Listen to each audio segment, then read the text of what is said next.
I'm here with Chef Mama. Welcome back to another Hungry Talk. This is our 10th episode, and we're going to be talking about weird foods, weird food collabs, keep 4 cut 5s, and much more. So stay tuned.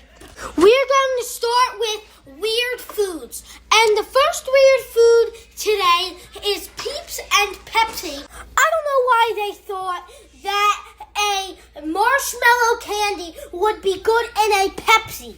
I don't know, but Chef Mom, what do you think about that? I think I would try it, actually. I think it sounds disgusting.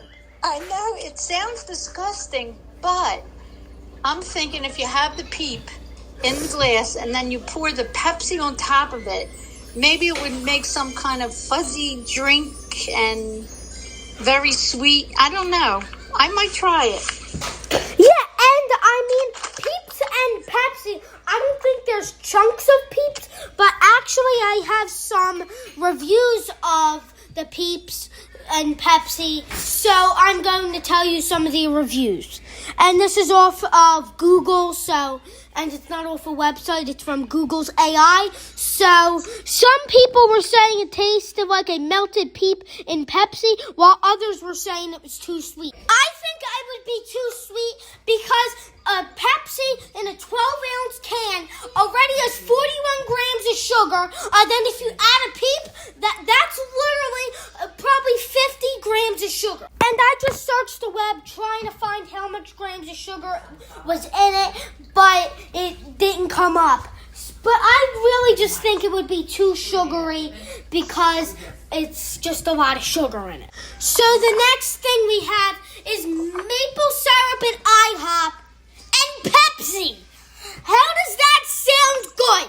Literally, how does that sound good? Chef Mama, what do you think about that? It does not sound good to me either. No way. Yeah, and if you make that homemade, the Peeps and Pepsi, you can make that homemade. There's no problem with that. The only thing is I think it would be a lot of sugar. But in the maple syrup and Pepsi, I don't even think that sounds good. You can make that homemade. It's probably not going to taste good because maple syrup and the soda does not mix well together. I never had that, but that just does not sound good at all. All right, so the next one we have is Oreo and Coca-Cola, and we actually made another Hungry Talk about Oreo and Coca-Cola, so we're not really going to talk about this. If you would like to see Oreo and Coca-Cola, go check out our other videos. All right, so the next one we have is mustard Skittles. Who thought that would be a good idea? Who let that be a flavor? Because that sounds even more disgusting than the Peeps and Pepsi and the maple syrup soda. Why did they do this? Why did they even make that? Does anyone even, the people who had that, did they even like it? So again, Google's AI just said that some people liked it. How do you like that? That literally sounds disgusting. It was mixed opinions, but still, how do you like that? Literally, how do you like that? Chef Mom, what do you think about that? I don't think it sounds good at all. So, the next thing is Frank's Red Hot Goldfish. That's spicy goldfish. I don't like spice, so that's why I'm saying it's disgusting. Chef Mom, what do you think about that? I wouldn't try it, but I know Chef Poppy would really like it because he likes both. He likes the hot sauce, red hot sauce, and he likes the Goldfish. Goldfish, right. The next thing we have is Cheez-Its Hidden Valley Ranch. So it's kind of like a cheesy ranch. That kind of sounds good. Chef Mom, what do you think about that? I would like that. Yeah, that actually sounds something that sounds a little bit normal. But the next thing we have is Dr. Pepper Peeps. Chef Mom, what do you think about the Dr. Pepper Peeps? I feel like that's kind of weird. It is weird, but I think I would try them. Maybe I will put the Peeps in the freezer before I try them. Okay, so for some reason, Peeps has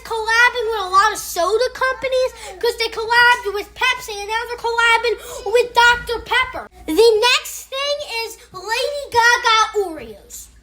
It's like a pinkish Oreo with like green cream. I don't think it would taste any different.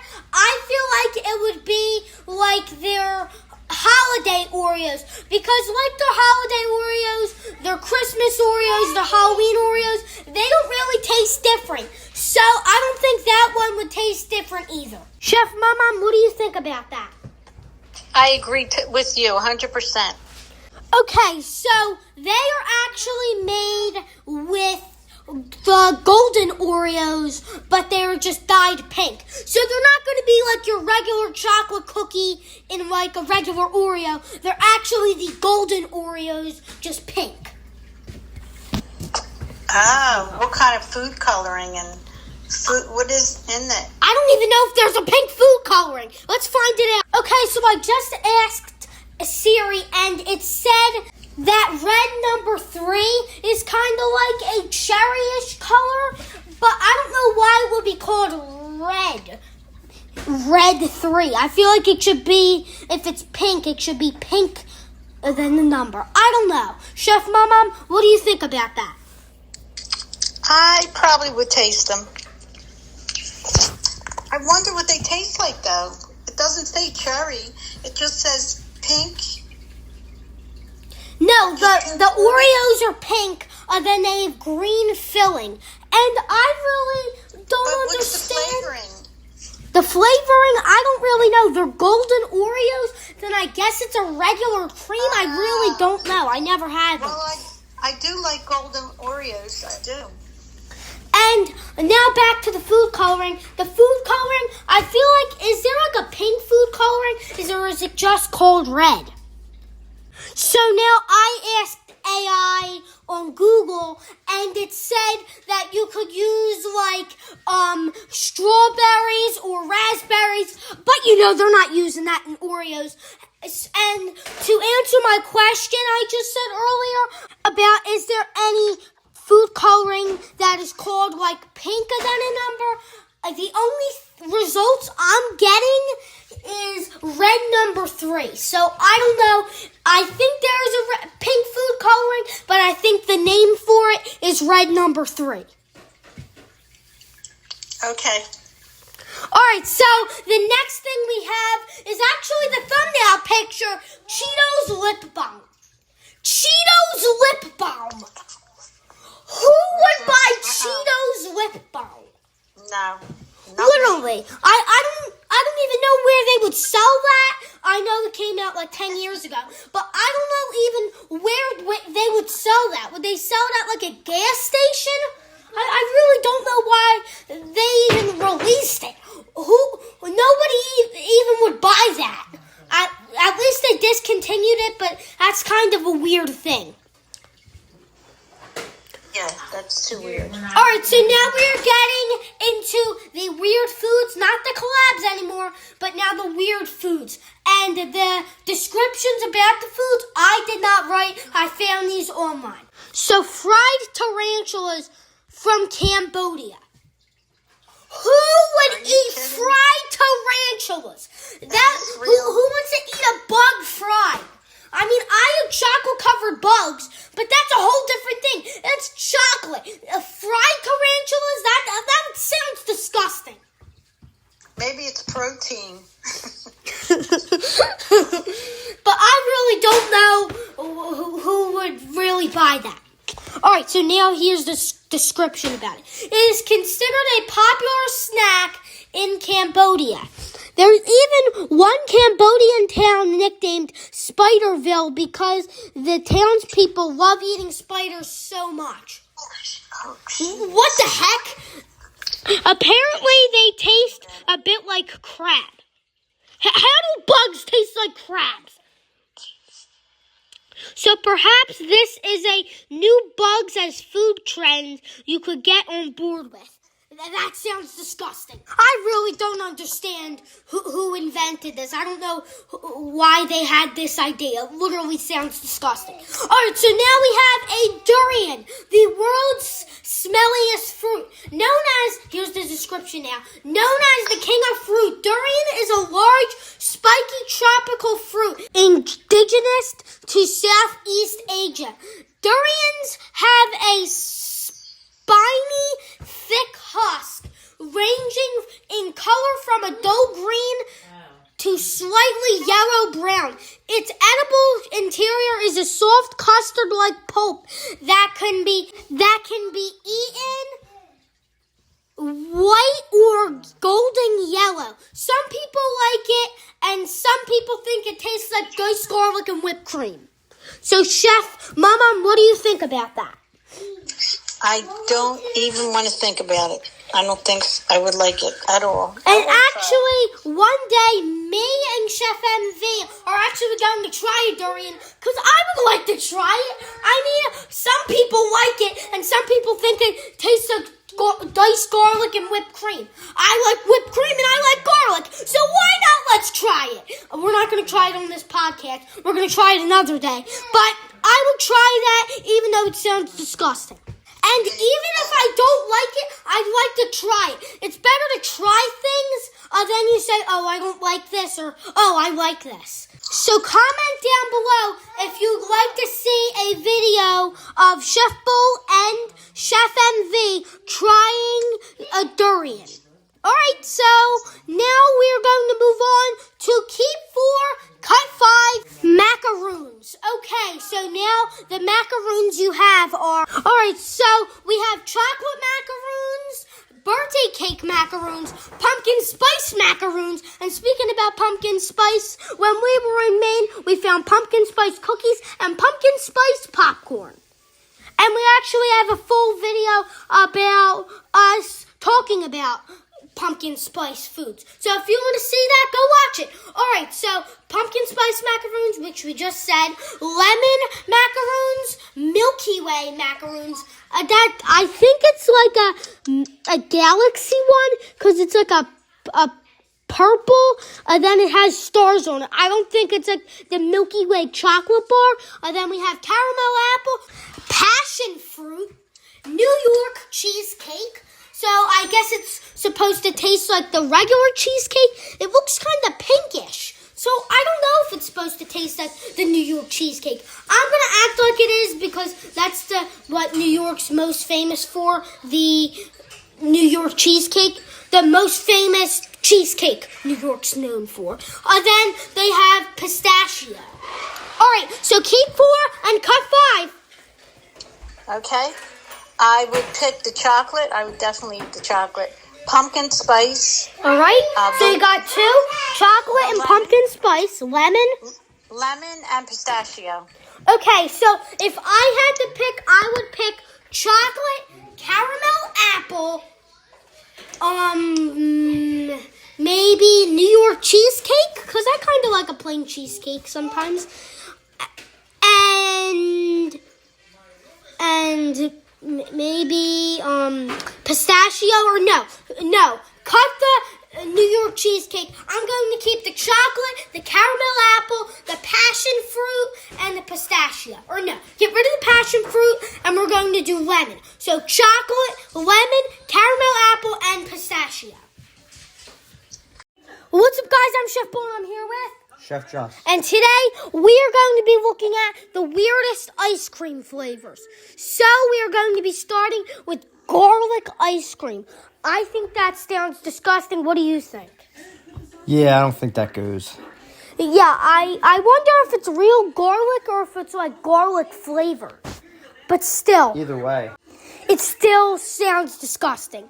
Okay, so the next ice cream flavor we have is Cheetos Flamin' Hot ice cream. I don't like anything spicy, really, so that's why I would not like the Cheetos Flamin' Hot. What do you think about that, Chef Joss?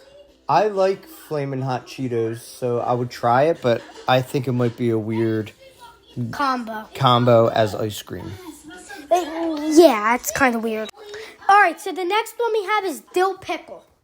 I don't like pickles, so I don't like that. What do you think about that, Chef Joss? I think it might be good. Kraft mac and cheese ice cream. That's the next one, and I think that sounds disgusting. What do you think about that, Chef Joss? I think that sounds gross. Yeah, I don't think really cheese and macaroni would be good in ice cream. Macaroni and cheese is good. I like mac and cheese, Yeah, but great. I don't think it would be good with vanilla ice cream. That sounds disgusting. The next one we have up is lobster ice cream. Larry the lobster ice cream. I like lobster and I like ice cream, so I'd give it a try. I don't think it would taste good. But what do you think about that, Chef Joss? I don't know how that's going to taste, but I would try it because I do like ice cream and I do like lobster. The next thing we have up is Asiago cheese ice cream. I kind of think that's a weird combo, cheese and ice cream, like the mac and cheese earlier. I just feel like cheese and ice cream would not go good together. What do you think about that, Chef Joss? Yeah, I don't think they mix. Yeah, I don't think that would taste good. All right, so I know you saw this on Instagram. Am I right? Did you see olive oil ice cream on Instagram? Or where did you find it? Yeah, because I know we have an ice cream maker, and I know you said you'd like to make that. Let's make it tonight. I actually would like to try that. I think it sounds good if it's vanilla ice cream with olive oil. Here's a weird one. Bacon ice cream. That sounds disgusting. I wonder if it's like regular bacon, candied bacon. I think it's just regular bacon. But the salty and the sweet might go together. Yeah, I wonder if it's vanilla ice cream. I'm actually going to read about it. Brown butter bacon ice cream. This butter and bacon speckled ice cream is an inspired way to cool off with a meaty edge. I think that sounds disgusting. I think I would try it though. Yeah, I didn't say if it was vanilla ice cream or not. So if it was vanilla ice cream, I would try it. But if it's like another flavor, I don't think I would try it.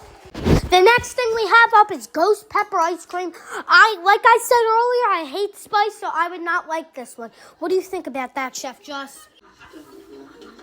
So I think I would try it, but I don't think I would like it. Yeah, it's ghost pepper, and I don't really like heat. And I don't. Does spicy go good with ice cream? But milk's like very supposed to spicy? help when you eat something spicy. Oh yeah, milk does help. So I don't know, but I'm still not trying it because I don't like spice. All right, so the next one we have up is queso ice cream. Queso cheese ice cream. I think that sounds disgusting. What do you think about that, Chef Joss? That's a big NO for me. Yes. That just does not sound good. I don't know who thought of cheese and ice cream, but I don't think that would be a good combination. All right, so next up on the list is hot honey. I wouldn't try hot honey because I don't really like spice. But would you try hot honey, Chef Joss? Hot honey ice cream. Probably not. Yeah, I think the hot honey is only good for wings. And pizza. Yeah, and pizza. Speaking about pizza, the next ice cream flavor we have is pizza flavored ice cream. Two great foods on its own. But that sounds legit disgusting. They're both good separately, but together, that does not sound good. What do you think about that, Chef Joss? Yeah, I don't think that would be very good. Okay, so the next ice cream flavor up is everything bagel. I wonder if it has an everything bagel seasoning or like chunks of bagels in it. I would definitely not try that. Would you, Chef Joss? No, it doesn't even sound good. Yeah, I don't. I feel like that every time we're talking about these flavors, it's just getting weirder, and weirder. Since we're on the topic of ice cream, let's do Keep 4 Cup 5 milkshakes. The milkshakes you have are Reese's Cup, Oreo, birthday cake, strawberry shortcake, banana foster, mint chip, fudge brownie, Heath, and M&M's. So, Keep 4 Cup 5, Chef Joss. I'll keep Reese's Cup. Okay, she's keeping the Reese's Cup. Strawberry shortcake. Keeping the shortcake. Fudge brownie. Keep the fudge brownie. Got one more. And the Heath. Daddy. If I had to pick, I would do Reese's Cup, Oreo, fudge brownie, and M&M's. Keep 4, cut 5 of these Dairy Queen desserts. All right, so the Dairy Queen treats you have are a dipped cone, a banana split, a blizzard, a dilly bar, a sundae, a cone with ice cream, a cupfection, a milkshake, or a Dairy Queen sandwich. All right, so keep 4, cut 5, Chef Joss. I'll keep the banana split, Okay, the blizzard, okay, the sundae, okay. and the shake. All right, I would keep the shake, the sundae, the cone, and I do like a dilly bar, but wait, switch that. I'm not going to do the cone. I'm going to do the shake, the sundae, the dipped cone because it's like the dilly bar, and I like the dilly bar. Then, so we have the shake, the sundae, the dipped cone, and the blizzard. All right, so choose one out of the 3 I say. Okay, so fish and chips, a full English breakfast, or a Sunday roast. All right, so pick one, Chef Joss. The fish and chips, the English breakfast, or the Sunday roast? Fish and chips. I'm going to keep the English breakfast. All right, the next one we have is shepherd's pie, beef Wellington, or tikka masala. I'll keep beef Wellington. Yes, I'm going to pick Gordon Ramsay's favorite, the beef Wellington. All right, so the next one we have is the dessert category. All right, so in the dessert category, we have apple crumble, sticky toffee pudding, or banoffee pie. All right, so Chef Jess, pick one. Apple crumble. All right, so I really don't like any of them, but if I had to choose, I would pick the apple crumble. Pick one out of the 3 I say. All right, so it is French foods. All right, so crepes, omelets, or croissants. Pick one. I would pick crepes. I like the croissant, but I like crepes better.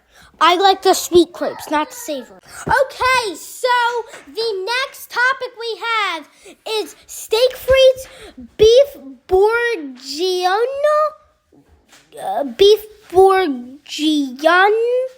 I think, and ratatouille, Remy the Rat's favorite. The second one, I know I messed up. I literally can't pronounce it. I would pick steak frites. What would you pick?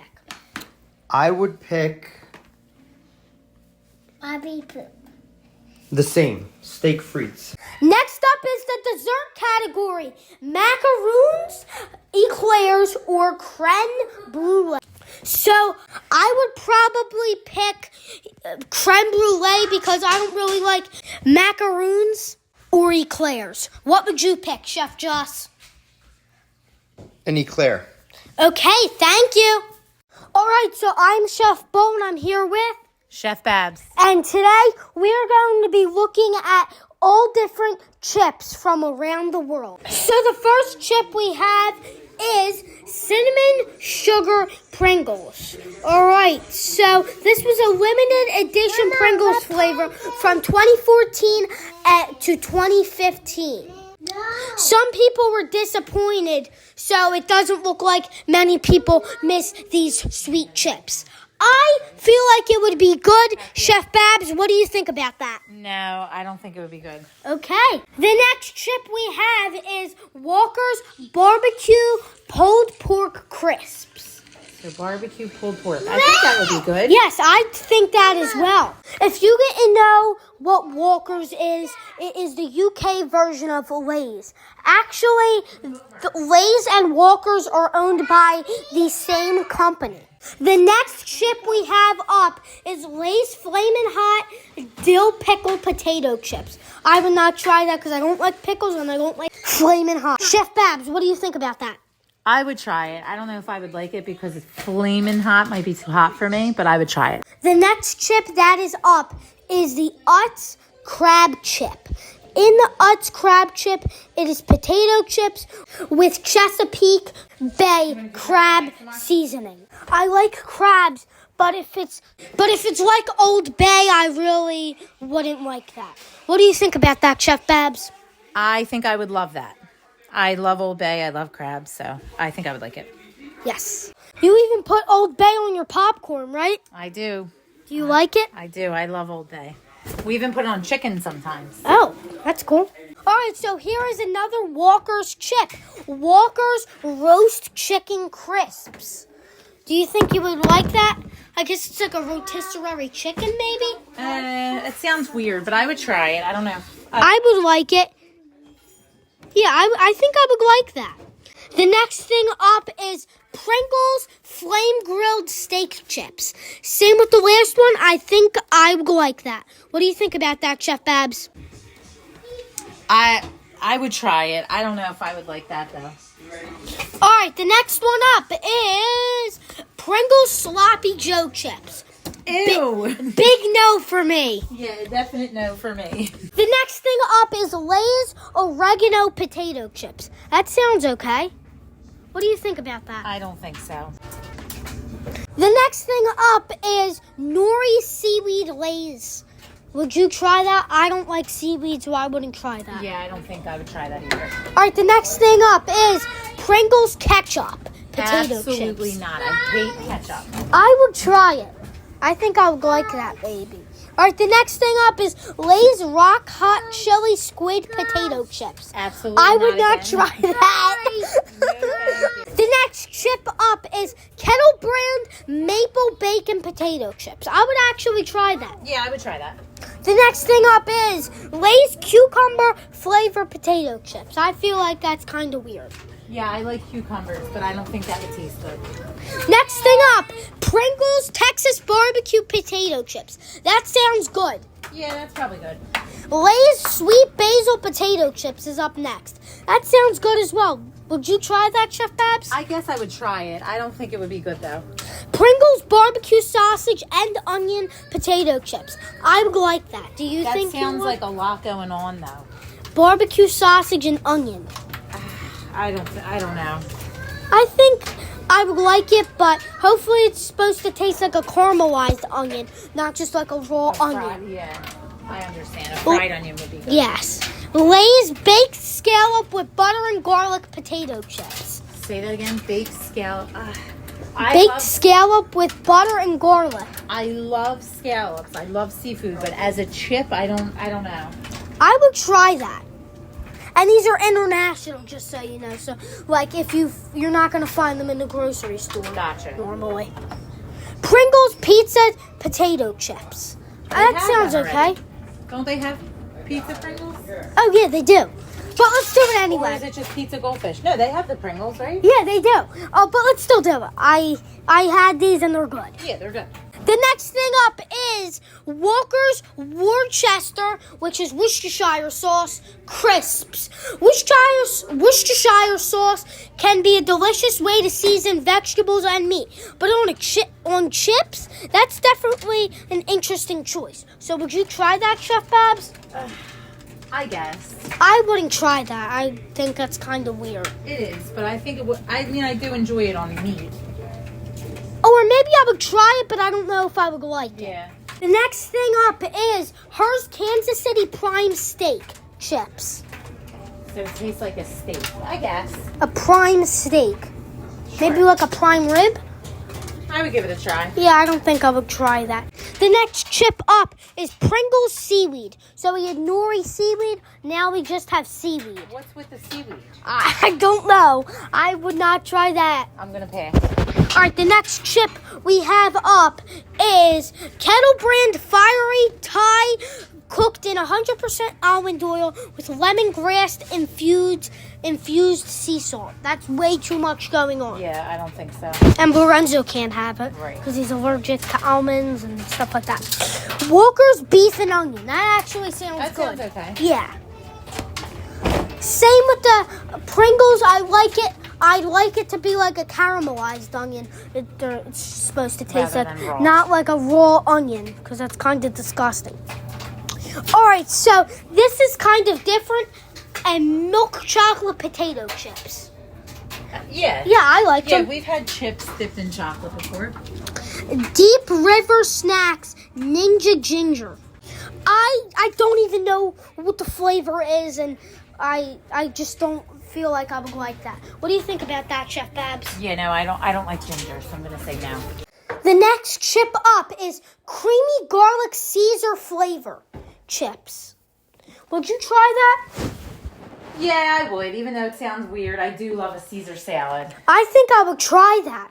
All right, the next thing up is Pigs in a Blanket Pringles. No. I think I would try that. Grilled cheese You'd and probably like it. grilled cheese and ketchup sandwich flavor. Nope, I do not like Chips. ketchup. If it was just a grilled cheese, maybe. I think I would like that. Bacon mac and cheese. Yes. Now that sounds good. I would do Cheddar bacon mac and cheese by Lay's. Yeah, I would definitely try Wasabi ginger. that. No. The next thing up is white chocolate peppermint Pringles. No. Doritos brie cheese. No. I do like brie, but I don't think it's a chip. The next thing up is cinnamon bun. Would you try that? Yes. Cinnamon bun Lay's. I think I would try that. Pickles Lay's. I don't think I would try that. Would you? So I don't really like the chips that aren't pickles. I don't know. I do like pickles, but not as a chip. Chicken and waffles Lay's. Oh yeah, I would try that. Yes, me too. Blueberry Lay's. Would you try that? I don't think I think that's kind of weird. Avocado salad Cheetos. No. Cheeseburger chips. Yes. Yeah, I would. Ghost pepper. Absolutely not. No. Bring 4 of these discontinued fast food items back. So, the foods you have are Carl's Jr. Pop-Tart Ice Cream Sandwich, Jack in the Box Macaroni Bites, KFC Potato Wedges, Arby's Potato Cakes, McDonald's Fried Apple Pie, Pizza Hut Pizzone, Burger King Cine Minis, Dunkin' Donut Fries.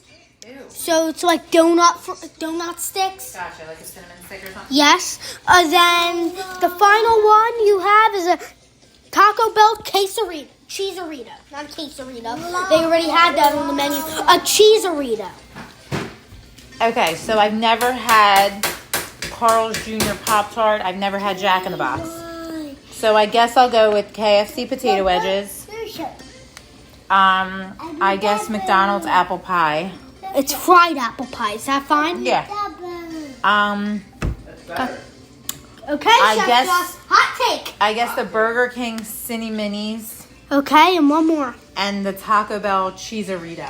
Okay, so if I had to pick, I would do the Carl's Jr. Pop-Tart Ice Cream Sandwich. That sounds good, but I've never had it. Yeah. So if we bring it back, we would at least be able to try it. So Yeah. I guess, okay.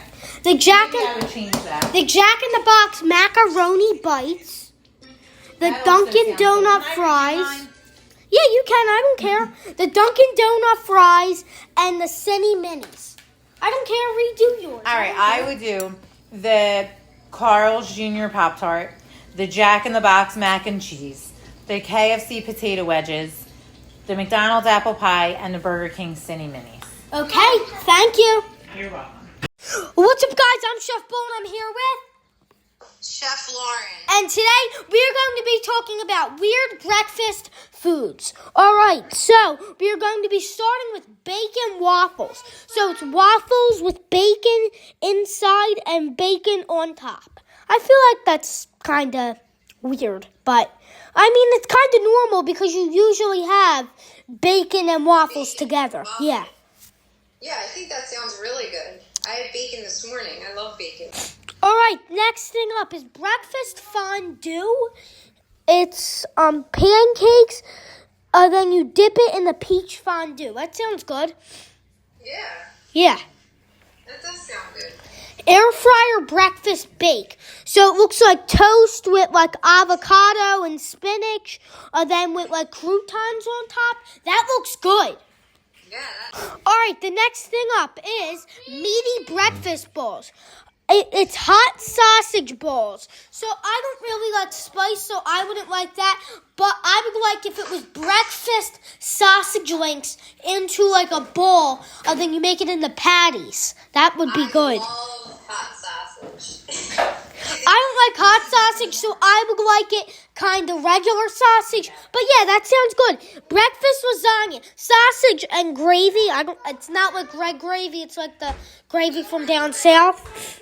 Soft pasta noodles. I don't feel like sausage and gravy is not gonna do it for my breakfast. I feel like that's a dinner, kinda. Yeah, that's a little much for breakfast. Bacon and egg lasagna. So that actually sounds good. That does sound good. Yeah, it's just bacon, onions, flour, salt, pepper, milk, lasagna noodles, hard-boiled eggs, Swiss cheese, Parmesan cheese, and fresh parsley. So yeah, that sounds good. The next thing up is spicy hash browns. So it's kind of like mini hash browns. It's like mini bites, and it's spicy. So I really wouldn't like that. But would you like it, Chef Warren? Yes, I love spicy. You know what I put on my eggs this morning? What? It's from Trader Joe's. It's Chili oil? yes. How'd you know? Because you gave it to Chef Mama. Oh my gosh, I love it. I put on the pan, and then I made 2 eggs, and then I turned them over. It was so delicious. All right, the next thing up is instant pot cauliflower hash brown casserole. That's a lot, and I don't really think I would like that. Yeah, that seems like a lot.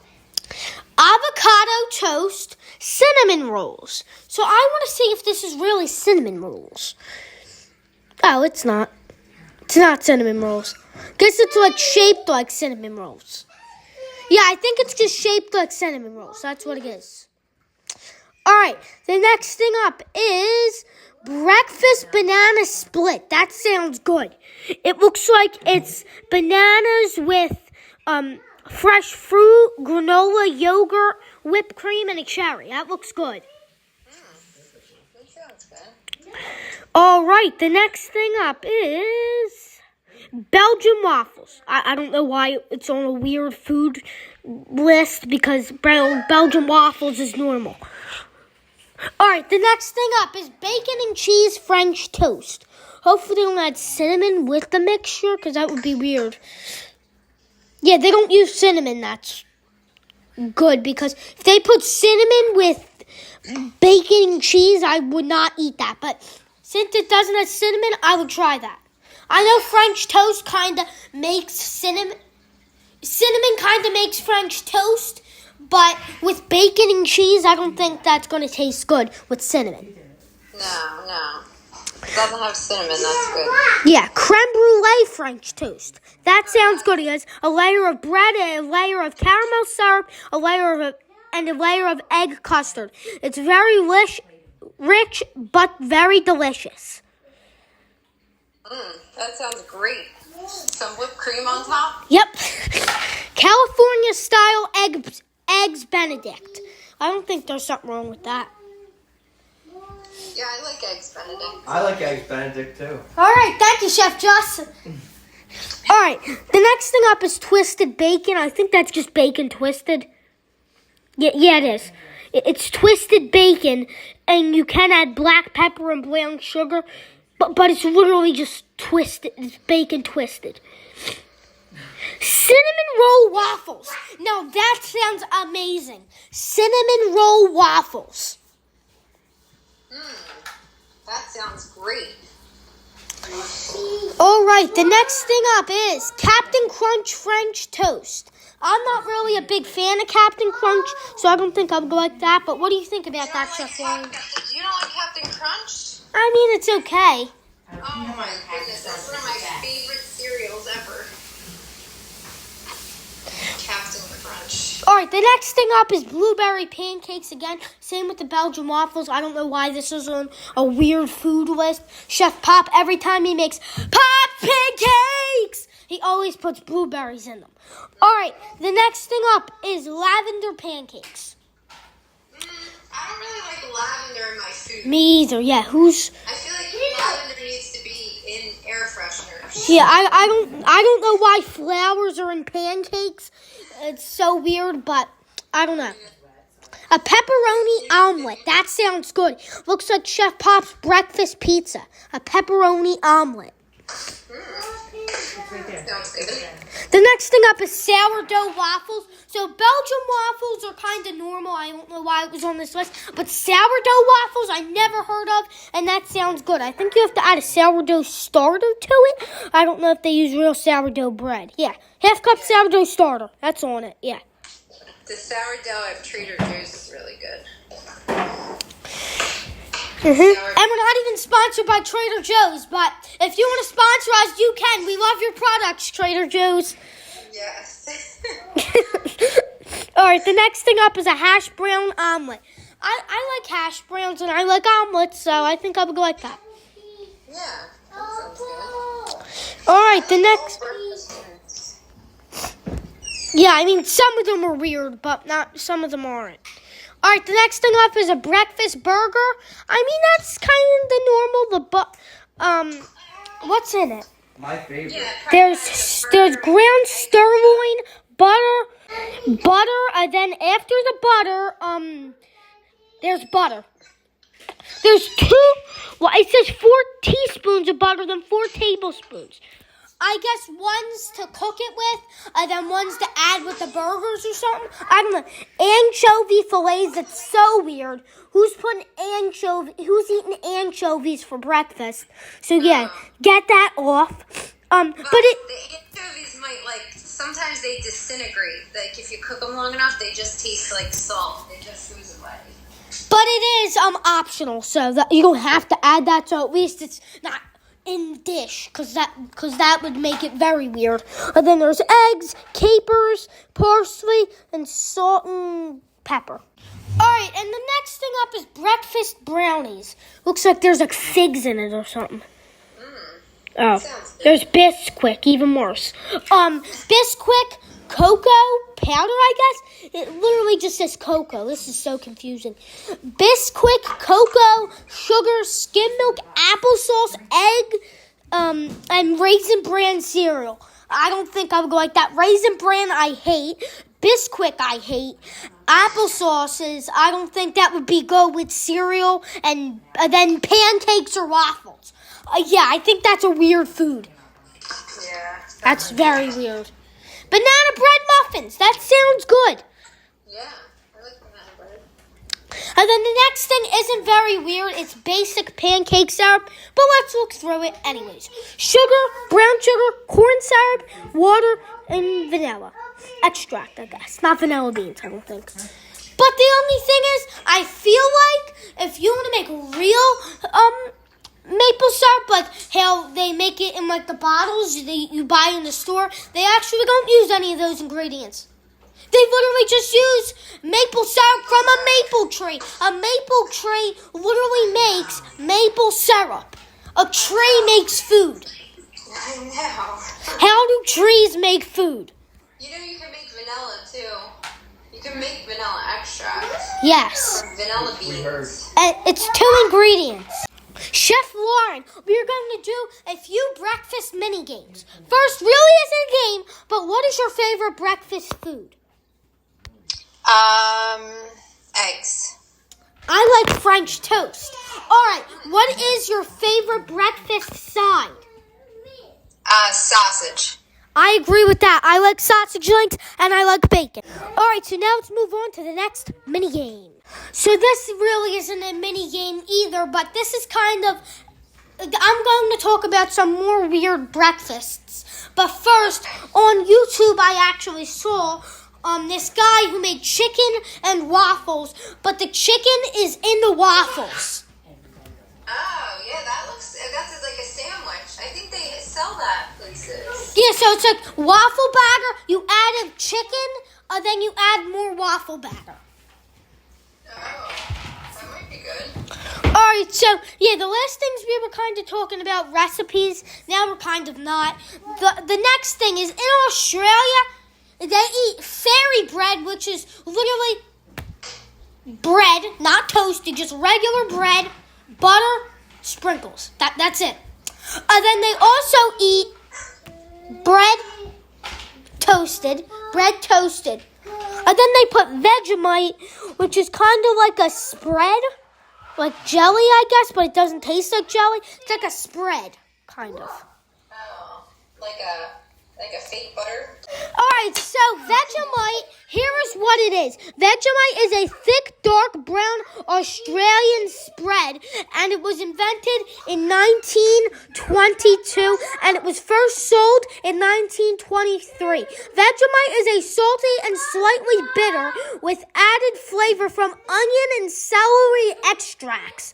It does not sound good at all. I can't believe Australians eat that for breakfast. Keep 4, cut 5 candies. The candies you have are Gummy Bears, Sour Patch Kids, Starburst, Swedish Fish, Sour Worms, Tootsie Rolls, Airheads Extremes, which are like Sour Strips Rainbow, Sour Peaches, and Mike and Ike's. So, Chef Lauren, keep 4 and cut 5. I'm keeping the rings, peach rings. All right, yeah, I would do that as well. I like peach rings. The Starburst. I would keep that as well. Fish. All right. How many more do I have? You have one more. Sour Patch Kids. I would keep Sour Peaches, Starbursts, Sour Worms, and Gummy Bears. Yeah, so actually me and Chef just made Gummy Bears. It was 1 6-ounce Jello packet. It was water, corn syrup, and it was unflavored gelatin. 2 packets of unflavored gelatin. I think it was 2/3 cup water. I really don't remember. If you want to see the recipe, go check out that video. So we used like gummy bear molds. I'm going to get one real quick. All right. Chef Lauren, you want to talk to them real quick? What? Do you want to talk to them while I grab the gummy bear molds? Sure.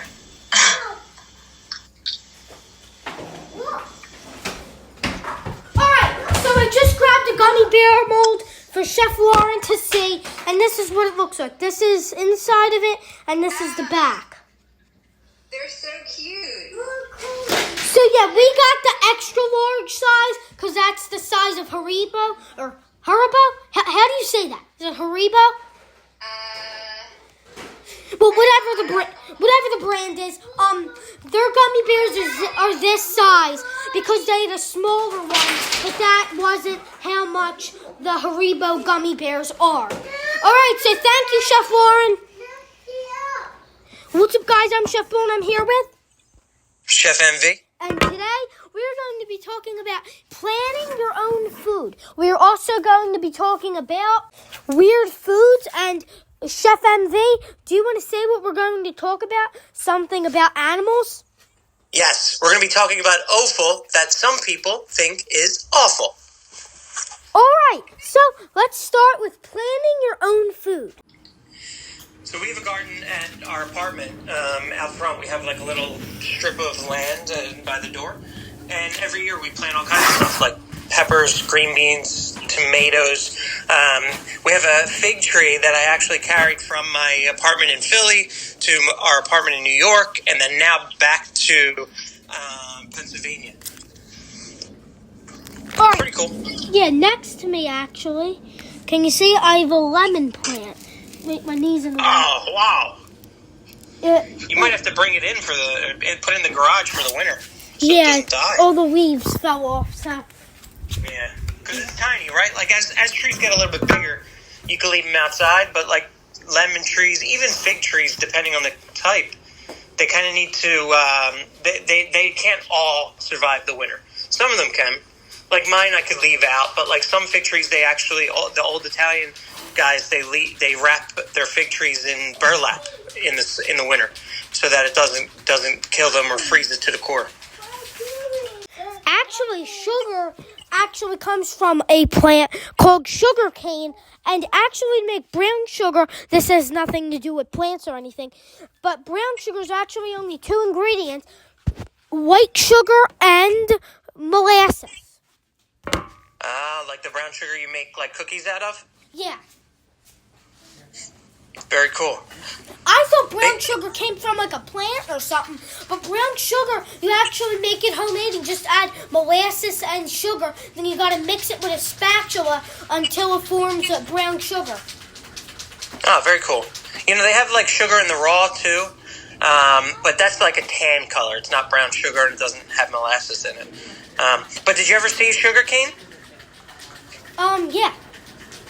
We used to we used to get them in Chinatown in Philly, and you know they were about 5 feet tall. I'm sure they grow a lot taller than that. But anyway, we would cut it up, and you can just chew on the inside.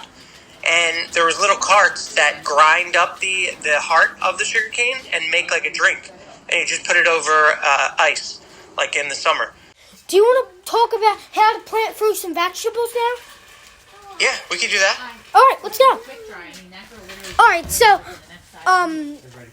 do you want to talk about how when fruits in season first? Like, do you want to talk about like when it's the best time to plant like this certain fruits? We can definitely talk about that. You know, I'm not the world expert on it, but the good news is almost every pack of seeds on the back of it has a guide, and it says, okay, you know, you have to plant this in the spring, or you should plant it in the fall so that it's ready for the spring.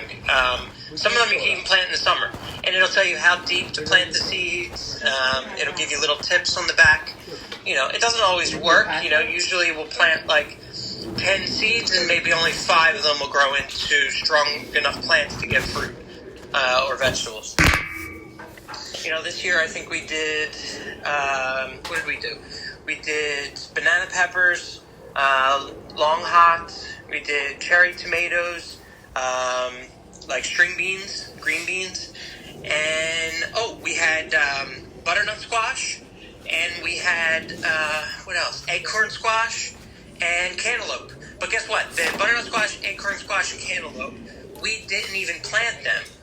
So the neighbor, our neighbor next door, Bill, he actually has compost, right?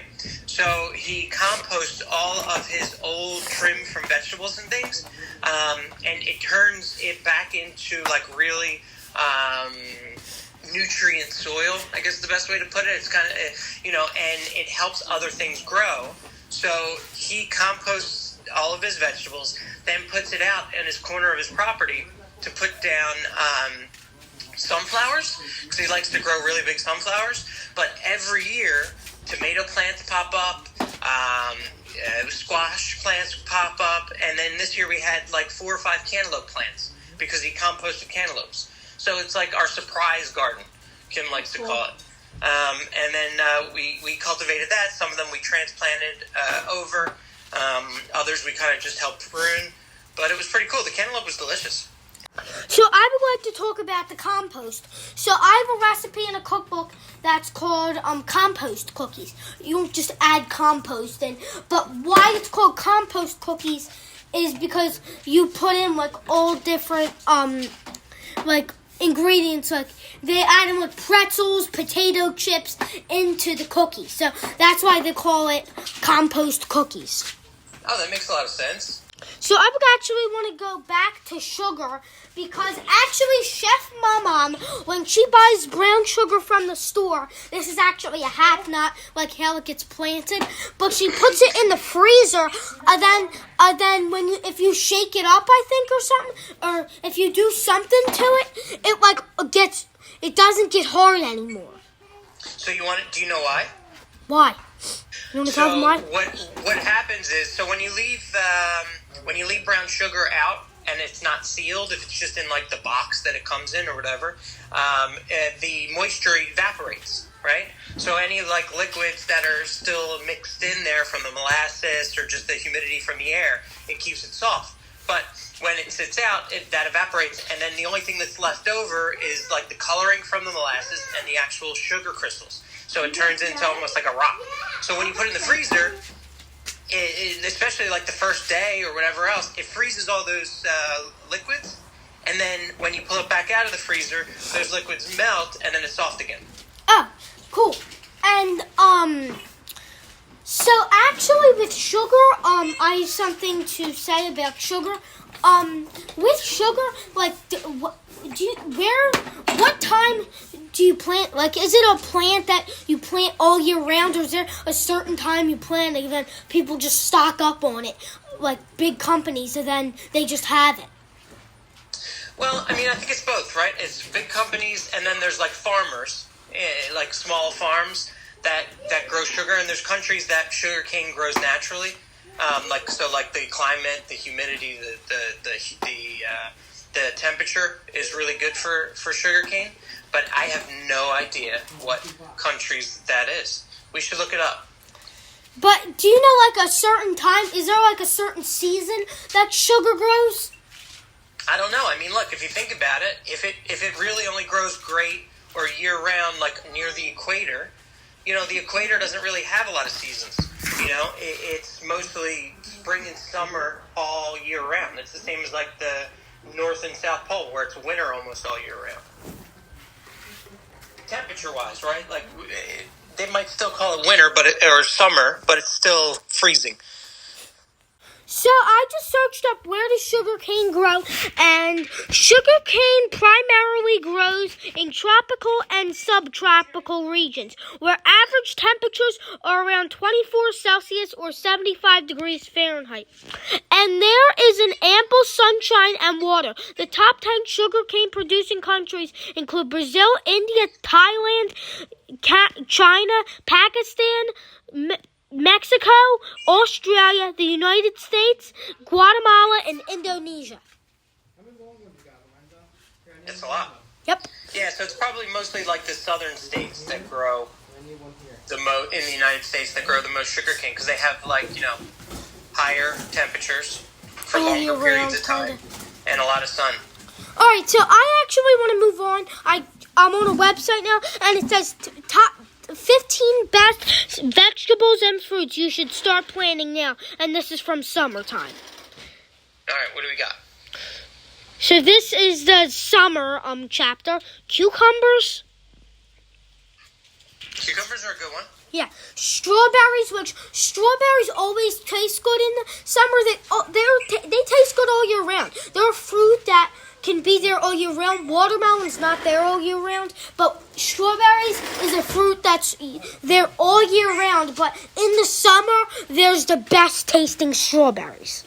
Yeah, it's the same with tomatoes. Yeah. They're the best in the summer when they're local, and then when you try to go to the supermarket and buy tomatoes in the winter, they're usually mealy and not as sweet. Next one is peppers. So peppers require all the sun they could get, making them a worthy summer project. Peppers are a good one. We did peppers before. We had cherry peppers and then long nuts. The next thing up is grapes. So it says, here's a growing tip about grapes. Inquire on the best variety for your soil and area conditions. Next one up is cherries. Cherries always taste good in the summer. They literally always taste good. Yeah, but don't they come out of it from a tree? Yeah, cherry trees. trees. Wait for the tree to grow? Yeah. I don't that's know. a long-term project. I mean, that's not like a garden thing. Yeah, actually, a lemon tree, some lemon trees take a few years. Yeah, to get fruit. You're right. Because even peaches, too, because at work on the balcony, we have a peach tree. And it's only about 3 or 4 feet tall, and it had almost, 8, maybe 10 peaches on it this year. The next one is tomatoes. And tomatoes, do they sell tomatoes in the winter? Do they sell like fruits that are not in season in the winter and stuff when it's not in season? They definitely do. They have it in the supermarket all year round. For two reasons. Like, so if it's the winter here, so the farms around here won't have tomatoes, other fruits and vegetables, but they'll be able to import them from other countries that are a little bit more hot. They have a warmer climate, or they get them from what they call like hothouse. So hothouse tomatoes would be inside of a what are they called? Like a it's the grow. It's the greenhouse, Chef MV. It's the greenhouse, right? Yeah, exactly. It looks like a little house just made out of all glass. So what happens is the cold weather doesn't get inside. They usually have warmers depending on what season it is, and it stays at a certain humidity all year round. So they're able to grow tomatoes longer than like the regular season. All right, the next one up is blueberries. If you're looking to try your hands at growing fruits, planting blueberries is a good start. While advanced work is required to make the soil, the blueberry shrubs will produce for years. So if you have a blueberry plant, I guess the blueberries keep producing every year. Yeah. That's kind of what I got out of what the website's saying. Yeah, and it says like it's a shrub, right? So it'll look like a bush. And then, every year the bush will start to get leaves, then it'll get fruit, and they'll keep coming back. Then it keeps coming again and again. I would try to grow blueberries, would you? Yep. Raspberries and blackberries are backyard favorites, especially the new thornless raspberries, I guess, which makes harvest much easier. I don't know if there's thornless raspberries. I guess that's a thing. Yeah, because like the bushes, right? Like I guess naturally raspberry bushes, they have thorns on it, like sticker bushes. So you try to grab a raspberry, but you get like stuck with all these pointy thorns. Kim's notorious for like finding giant wild blackberry bushes, and she always wants to go and pick them. From the woods or whatever, and make like a cobbler out of it. I'm always a little bit against it. She cleans them really well and takes them off the top of it so that, no dogs are around it and all, but I don't know, it messes me up a little. I don't know if I would do it, but she's into it. Yeah, and, so raspberries and blackberries, is that the same thing? Did it, they still get them, shipped from around the world full year round? Yeah, definitely. All right, I know you were talking about this earlier, but peaches. The small smell of ripening peaches is all the more reason why you should plant them this season. It's really talking about good. summer. You whenever a peach is ready to pick, you could almost smell it walking by the tree. Like they just have a really strong peach smell, almost like peach candy. Do they taste the same if you grab them off the tree and if you buy them at the grocery store? I know it's more fresh if you get them from a tree, but is there a taste difference? Because I cook. I really don't. I'm not an expert on plants, so do you know the answer to that question? I think they taste a lot different. When you look, tomatoes, peaches, I've had the chance to taste them side by side, right? You go buy one from the supermarket and then take one off the peach tree and taste it. And, the one that you pull that you grew, it always has higher acidity. It's sweeter, more flavorful. And I guess because a lot of the supermarket fruits and vegetables, they're more mass produced. So they find ways for them to grow bigger, faster, so that, because it's a business at the end of the day, right? So they need to make sure that there's enough for everybody. But when you grow it yourself, they're usually a little bit smaller. Sometimes they don't look as pretty, but guess what? They taste way better. All right, the next one, I know you were talking about this as well, figs. Oh, figs are big. Figs are a big part of our culture too. I mean, Europe in general, but in Italy, a lot of families I know brought fig trees over with them when they came, and you could find a giant fig tree in the smallest backyard you've ever seen in Philadelphia, and they usually, I don't know when you pick them, figs. Usually in the spring into the beginning of the fall. So now we are moving on to fruit and vegetables to plant in the fall. And it's actually the fall. It's November 2nd today. So, yeah, it's starting to get cold outside in New Jersey. It is starting to get really cold, especially in the morning. Yeah. So, the first vegetable is butternut squash. Butternut squash, we had those in our compost surprise vegetable pile this year. And you guys planted the butternut squash like it came in the summer, right? Yeah, we had summer. Yeah, it was summer butternut squash, ours. It ended up working out fine. I mean, it was good. They started coming up in July, and then we harvested it in August. All right, and the next plant we are talking about is Brussels sprouts. They are a fall vegetable. So here is all about Brussels sprouts. Brussels sprouts are sweeter when harvested after a frost. So buy local when possible. Pick firm and solid heads. Refrigerate in perforated plastic bags. Perforated. All right, the next thing up is a fall vegetable, cabbage. Is this all fall vegetables? Oh, no, it's not.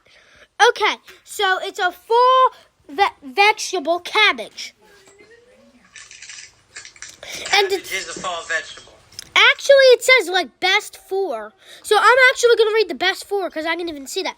All right, so butternut squash is best for roasting drizzled with maple syrup, add to soups and stews, or as a pie. All right, Brussels sprouts, best for steamed or roasted with olive oil and drizzled with maple syrup. I guess they like maple syrup, whoever wrote this article.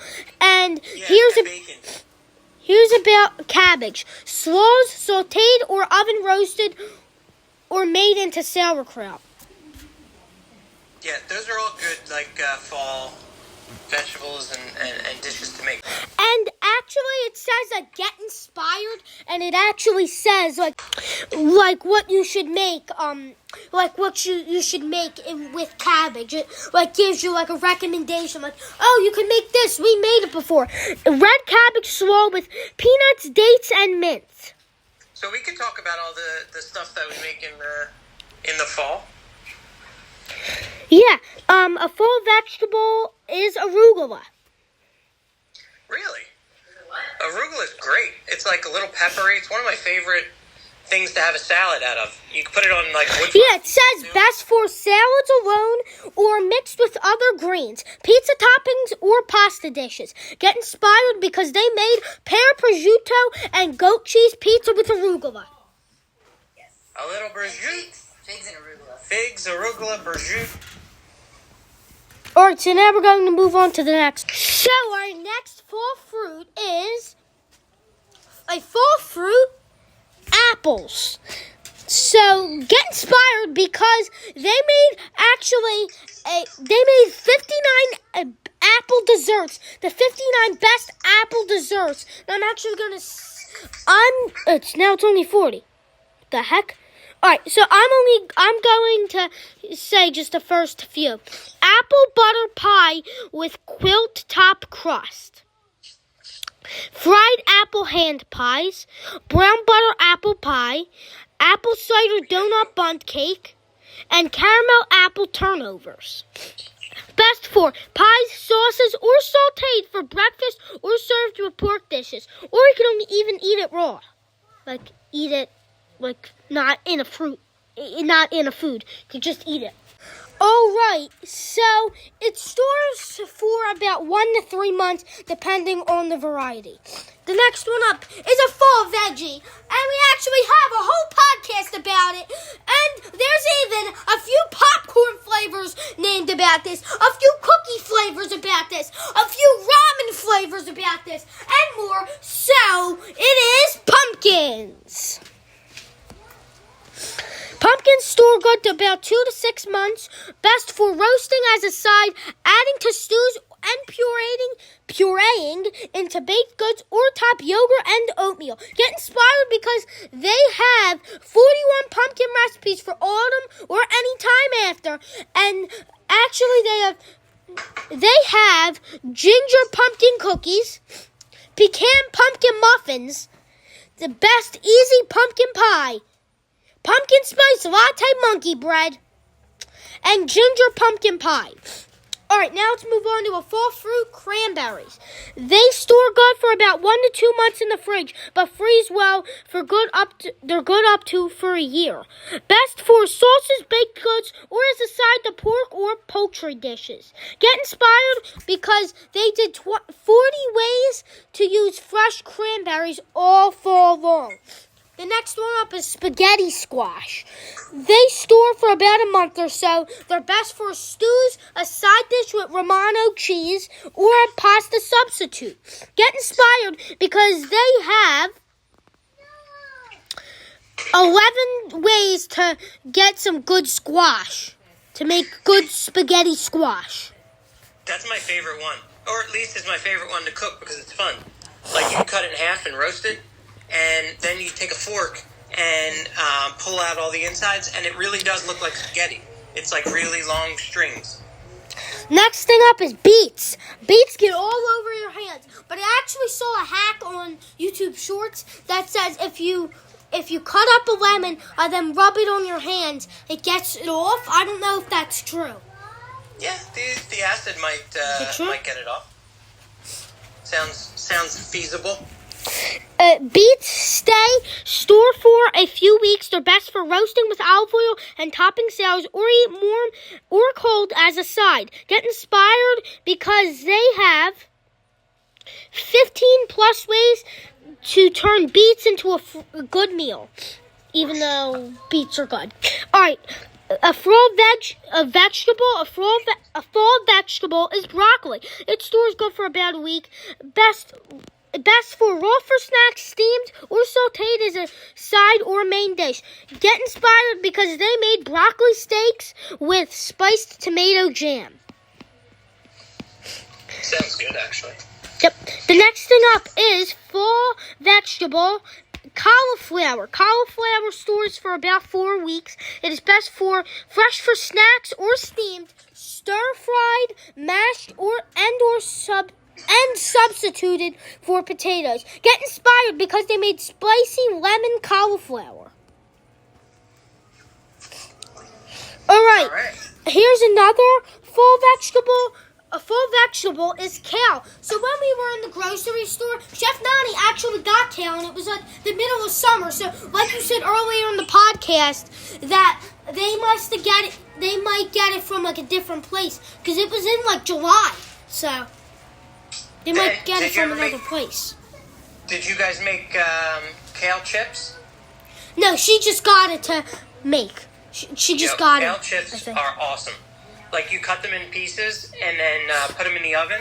And all you do is put, like, a little bit of oil and salt on them, and they dry up, and they're, like, crispy, almost like potato chips. It stores for a few weeks, best for salad sautés as a side dish or in frittatas, or oven roasted to make kale chips. See? Yeah, they even know what that is. Get inspired because they made kale salad with pickled cranberries and crispy quinoa. Quinoa. It's like a grain. I know. Grain. Yeah, a grain. A fall fruit, pears. Its stores are good for a few weeks. Best for snacks, sauces, baked goods, salads, and... So now let's move on to the next one. That one I don't even know how to pronounce. Let's do something I know how to pronounce. Fall vegetable salads. The last one was like rutabaga or something. I don't even know how to say it. Rutabaga. It looks like a big radish almost. Or it looks almost like a white, turnip. And you'll pick it and it'll go in the net. Turnip was another one, I think. Yeah, nobody likes turnips and rutabagas, except for Kim. No, it was leeks and parsnips. Alright, so now we're going to move on to shallots. It stores for 1 to 2 months, a mild sweet substitute for onions. Get inspired because they made caramelized onion dip with crispy shallots. Shallots are the best.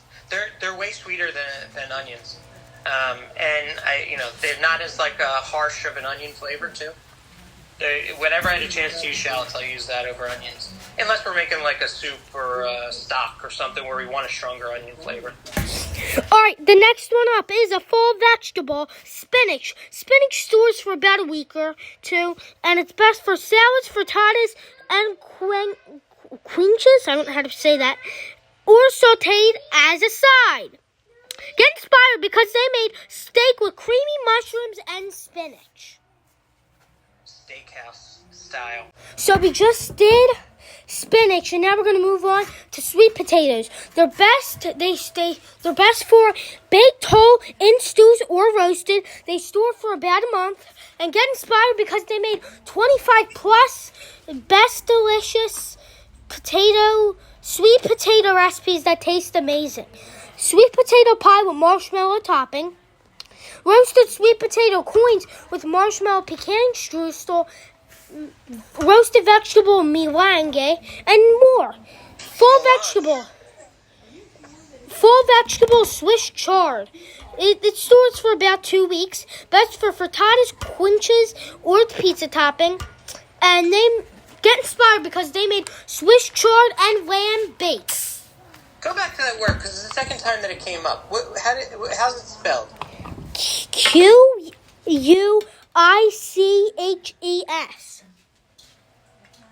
Quiche? Maybe. Quiche. How you spell quiche? Quiche. Yeah, quiche. Quiche is like a baked egg dish. It's like a pie. Has a crust a lot of times.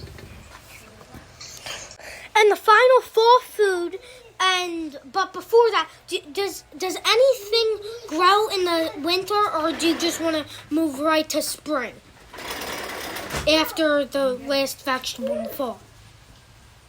Like, does anything grow around here in the winter? No, like, is there any like fruits or vegetables that grow in the winter?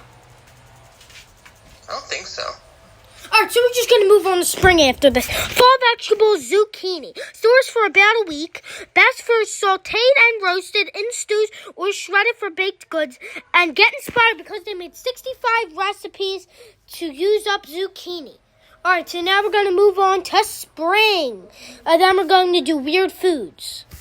Or we'll talk a little bit more about plants, but then we're going to talk about weird foods. All right, so now this is a list of 15 spring fruits and vegetables to plant. Peas. Try a recipe because they made spring crudits board with white bean and pea dip. Next one up, these are weird. Lettuce is number 3, which isn't weird, because I skipped number 2. It was kind of a weird one. Baby lettuce is one of the true delights of spring. Sure, you can find it all year round in supermarkets, but farmers markets have more varieties. Plus, it's ridiculously easy to grow. Sprinkle seeds in window boxes or garden beds every few weeks. Keeping the soil moist for a steady harvest throughout the spring. Try a recipe because they made simple, locally grown green salad. Again, I know we did this before, but strawberries in the spring and summer are the best time to have strawberries. I know you could buy strawberries in the winter and stuff, but they're just never better than a fresh strawberry, and they're always good. They're never bad. They're always good. Strawberries are the best. Yep. They made 48 ways how to do it. And this is actually a guide on how to make your own strawberries. All right, is it going to come up? Yes, it will. All right, so it needs full sun, early spring or after temperatures have cooled down in the fall, in wall cloth. All right, so yeah, it needs full sun, early spring or after temperatures have cooled down in the fall, and Yeah, that's how to grow strawberries. I mean, it's not like a guide really, because I only read like the first 2 things. There's probably way more stuff you need to do with it. But actually, the next thing up is asparagus. Try a recipe because they made asparagus frittata with burrata and herb pasta. One foot on, one foot off. So, and then the next thing up is avocado. And actually, we have a episode of Foods from Every State coming out later this year or maybe early next year. But we will do how to make avocado toast and French dip sandwiches because that's what California is known for. Avocados. Ever grown an avocado? No. Oh, it's so easy. So when you get an avocado the next time. Oh yeah, you get the pit. Yep. I saw that guy. We tried You it just before, put, but like- it didn't work. It works. You just put toothpicks on the side and then put it over a glass of water and you let it sit and then eventually it'll grow like a root on the bottom and then up on the top it'll grow a little avocado tree. Oh, that's cool. You gotta try it. Yeah, I didn't. We tried it before and it really didn't work for some reason. Yeah, sometimes it'll work better than No, it others. I didn't guess it grow. depends. If it's, Grew like this tall. Yeah, like, but it didn't grow avocados. do you know what's we didn't interesting? plant it. Oh Some yeah, seeds. we needed to plant it, but we didn't plant it. That's why. It only grew to be like maybe a foot tall, but Oh, then that's great. Yeah, after that you gotta put it in soil. but then it stopped growing. Yeah. Right. So But that's cool. That's higher than any one that I ever did. I only got like a little sprout, and then I forgot to refresh the water, and it died. I think that was it too. I think the water got like a Yeah. fungus or something, or like a. Yeah, you gotta like change it All out. right, the next Yeah. thing up is mango. Mangoes are very good. They didn't even say that, but I like mangoes. Try a recipe, and maybe make it because they make grilled pork chops with a mango sauce. I know we did this already, but blueberries are actually a summer fruit and also a spring fruit. Try a recipe and maybe even make it because they made blueberry muffins. Because they're dirty. All right, the next thing up is spring onions. Try a recipe because they made sweet and sour onions. That doesn't sound that good. What do you think but, about like, that? spring onions and what's it called? Green onions. If you just cut off the green tops and put them in water, they'll actually grow again. Just in the fridge. Guess what? I saw somebody who had a little bit of lettuce, and then they put it in the water or something. Yeah, romaine. Yeah, romaine lettuce. At the end of this video, we will actually get Chef Nonni because she actually grew during COVID, I think. Yeah, during the COVID virus. Chef Nonni actually grew her own lettuce. So actually, at the end of this video, she will talk about how she grown it. So stay tuned if you want to hear how Chef Nonni grew her romaine lettuce. All right. So next one up is grapefruit. Most citrus fruits, you'll find grapefruits all year round at the market. It's the same thing. They probably get it from like other countries, and then they probably get it. But Or the south, yeah. Florida. But the peak season is midwinter to early spring. Next one up, I know we did this already, but arugula. Oh, that's the same recipe because we're on the same website. All right, shallots we already did. Apricots we didn't do. Woohoo, apricots.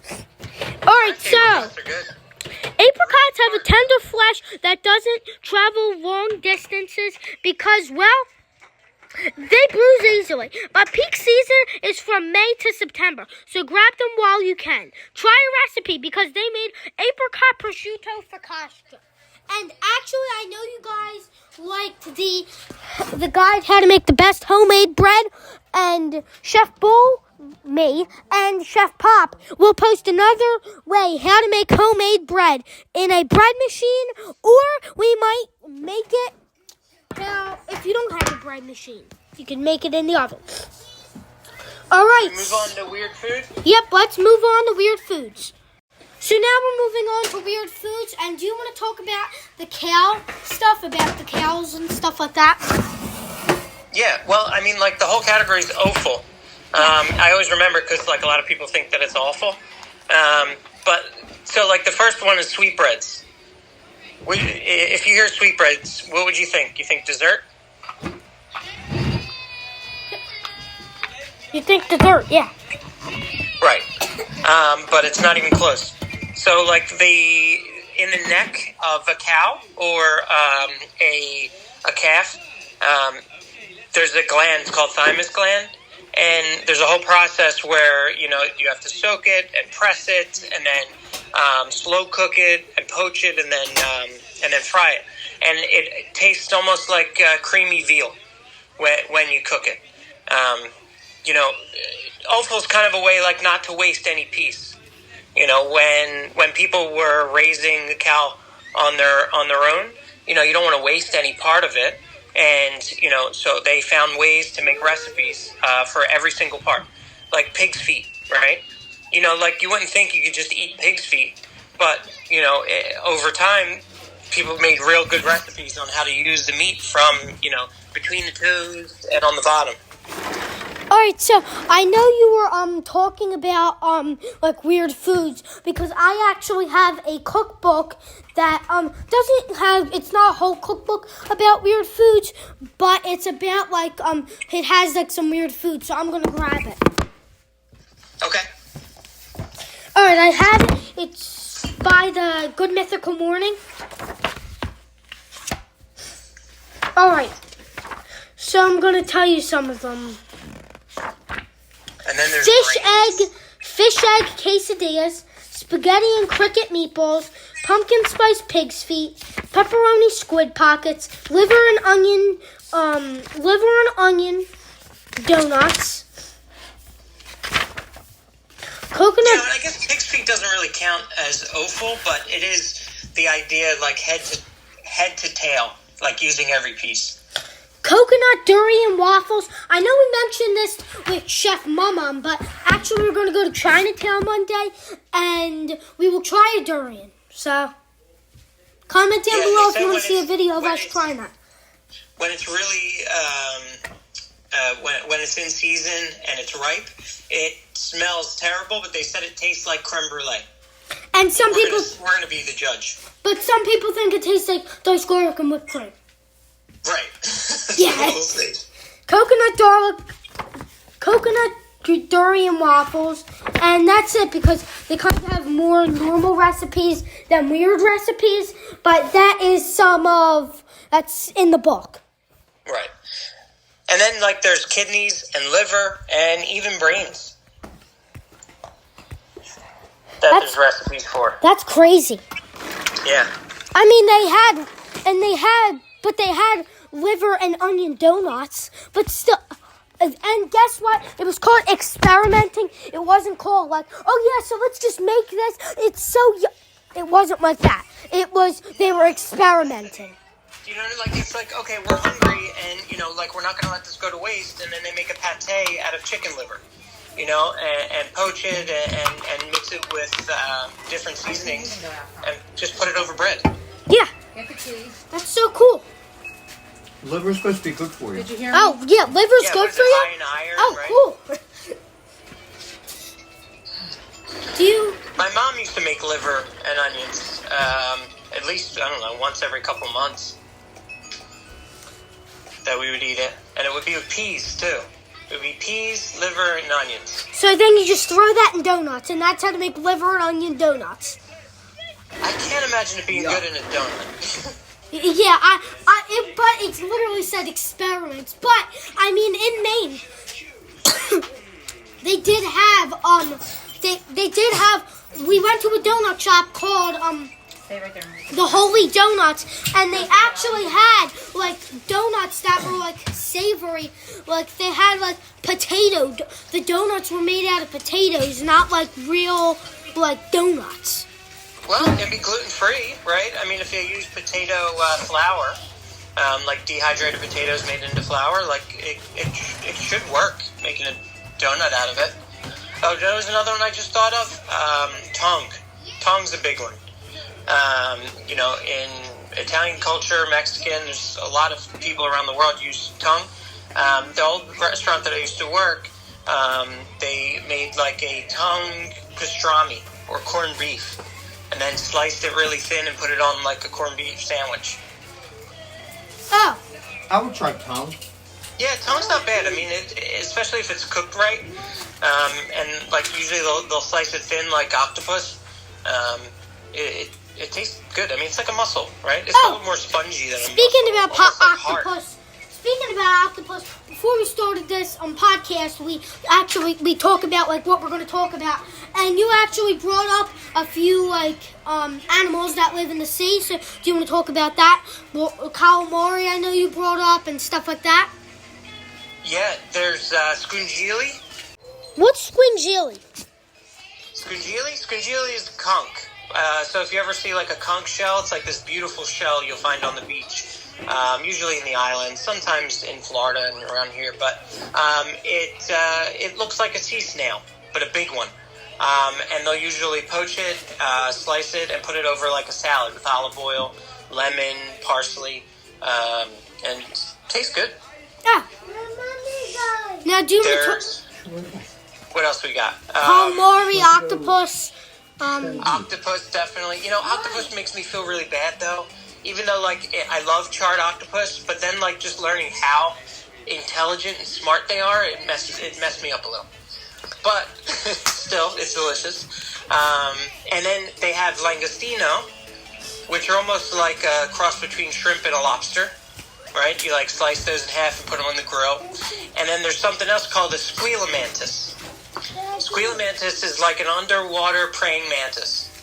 And they have these really sharp hands and arms. No, but they go is it really fast? Is it like the same thing? Is it like a water praying mantis? Well, it's interesting because Kim was telling me the other day that shrimp and langostino and squila mantis, they're all in the same family as bugs. Yeah. Like a roach. Yep. Yep. Right? So it's like us frying up and grilling a roach. Can you imagine? That would be super gross. But yeah, when they come from the sea, they're delicious. Yeah. Yeah. Chef MV. Yeah. I know this isn't really like a weird food, but this is kind of interesting. You tried a miracle berry, Lorenzo? and you tested out some weird. You tested out some sour foods, right? Yeah, it changes your taste buds. You suck on it for a few minutes, and then it, for some reason, I don't know how it works, but it coats your tongue and it blocks out all of the sour taste buds in your mouth, and all you have left are your sweet ones. And when I ate a piece of lemon, you can still taste that it was tart, but it really tasted like the sweetest lemon I've ever had in my life. Guess what? Yeah. So I know you were talking. Now we're talking about miracle berries, but when you were talking about octopus, actually a chef I watched, he actually made the octopus, and it actually takes a long time. It took you have to you cook it and then you cook it again. It's like a long process, I heard. It is a really long process. I mean, you have to tenderize it first. And actually, what did your chef make? Somebody you used to work with. What did he used to make? Well, all kinds of things. I mean, langostino, but I remember that I was telling you about octopus. And it's such a long process. A lot of times you have to tenderize it first. But what they would do is they would put corks inside of the water when they boil it to poach it. And the corks would hit the octopus while it was in a rolling boil, and it would tenderize it at the same time as cooking it. I don't know if it helps. It could have been just like an old superstition or a way to do it, but the octopus was always really good. Do you want to move on to another weird food? Yeah, what do we got left? We got fish eyes. What else? Yeah, let's talk about stuff like that. Even though I feel bad for the fish that they don't have eyes anymore. But, I mean, I'd like to hear about them. I really don't think I would eat that, but can you tell me about it? Yeah. Like we cook the whole fish, right? So like if it's like branzino, we'll roast the whole fish.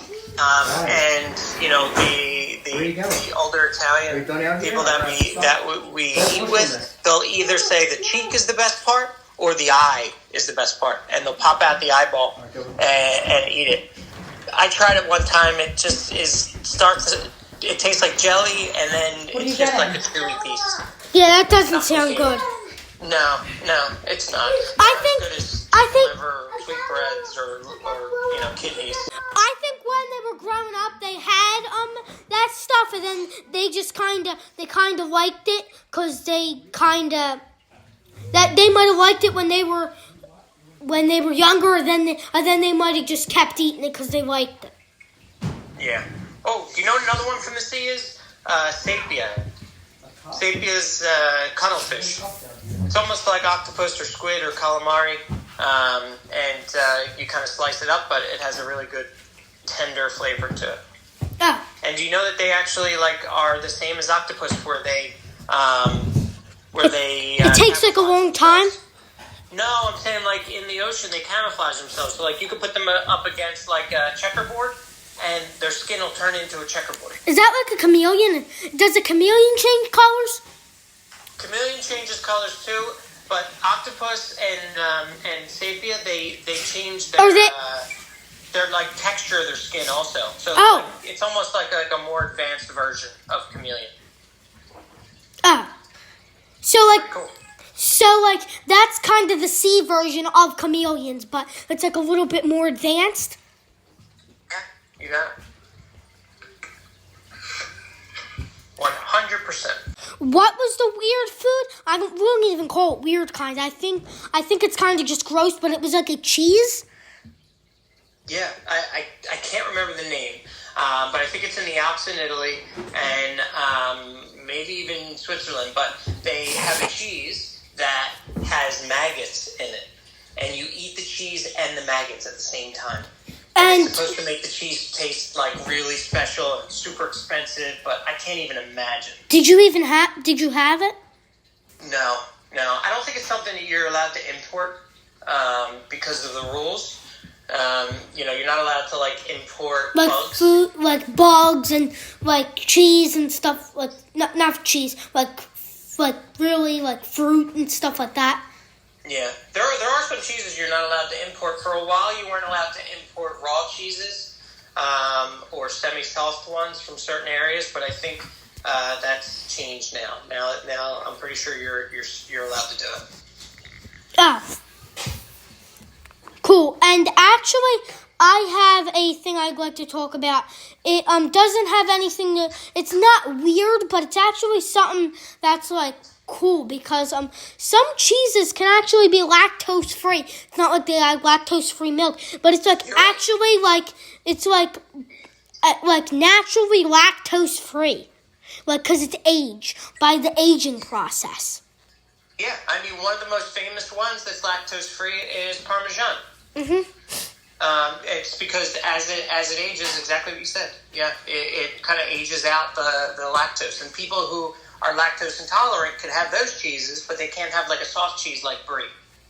So actually my favorite ice cream brand, Tillamook, they actually make all different dairy products, and one of the dairy products they make is cheese, and they actually have like a lot of aged cheeses.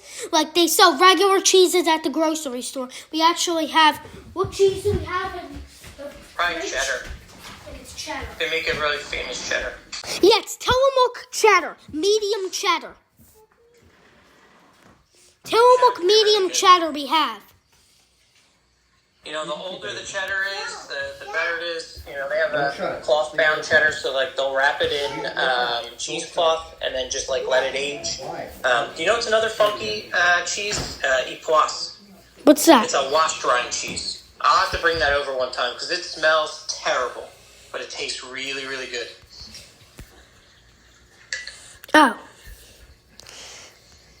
Okay. I just searched up weird foods in the Google, and this is weird foods eaten around the world. So, I just searched up weird foods into Google, and here are some weird foods around the world. So, surströmming is actually a fish that is like smells so bad that it's like banned on some public trains. It's probably fermented fish, would be my guess. Yeah, it's fermented with enough salt to prevent it from rotting, then usually tinned in brine. Well, you've tasted salt-cured fish before. Every Christmas, what do we have? We have bacala. It's salt-cured cod. So they'll take the cod and pack it in salt, and it like pulls out all the moisture and makes it dry, almost hard like a board or a piece of wood. Oh, cool. And then what's the Japanese one? Bonito. Bonito. Bonito like is petrified fish, and they'll shave it really, really thin, like flakes, and put it over dishes, or they'll make like soup out of it. All right, thank you, Chef MV, for talking about gardening, and talking about weird foods. You got it. Anytime. What's up, guys? I'm Chef Bull, and I'm here with Chef Strada. And today, we're going to be looking at weird candies. All right, so let's get into it. All right, so here is a weird candy. Candy corn dipped marshmallow peeps. That does not sound good. Dude, that sounds horrible. This is how it looks. I don't like peeps. Yeah, me either. I don't really like them. Next one we have is sea salt chocolate candy corn. That's another weird one. A lot of candy corn, and I don't like candy corn, so I would pass.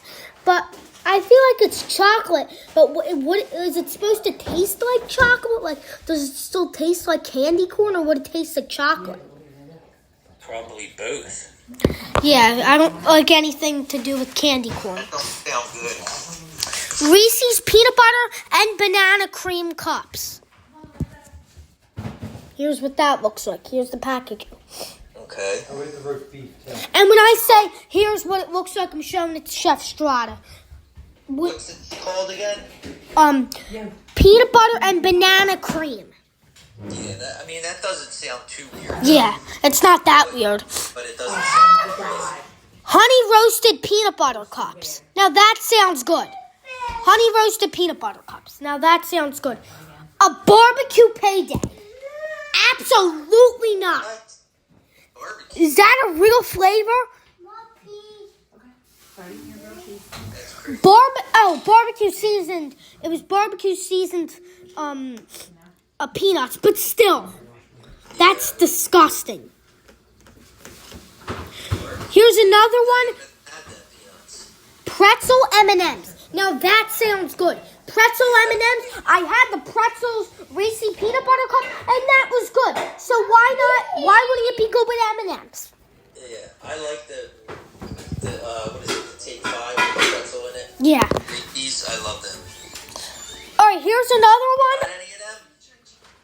I don't think that's really a weird one. All right, so the next one up is a New York cheesecake Hershey Kisses. Sounds good. Yeah, that sounds good. It's not a weird one. It's But- like cheesecake, I'm eating it. But this is a weird one. Buttered popcorn Mike and Ike's. How is that a flavor?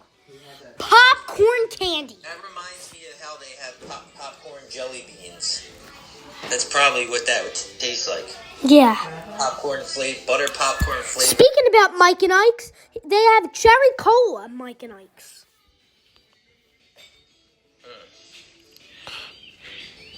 It's kind of weird, I think. I'd eat that, though.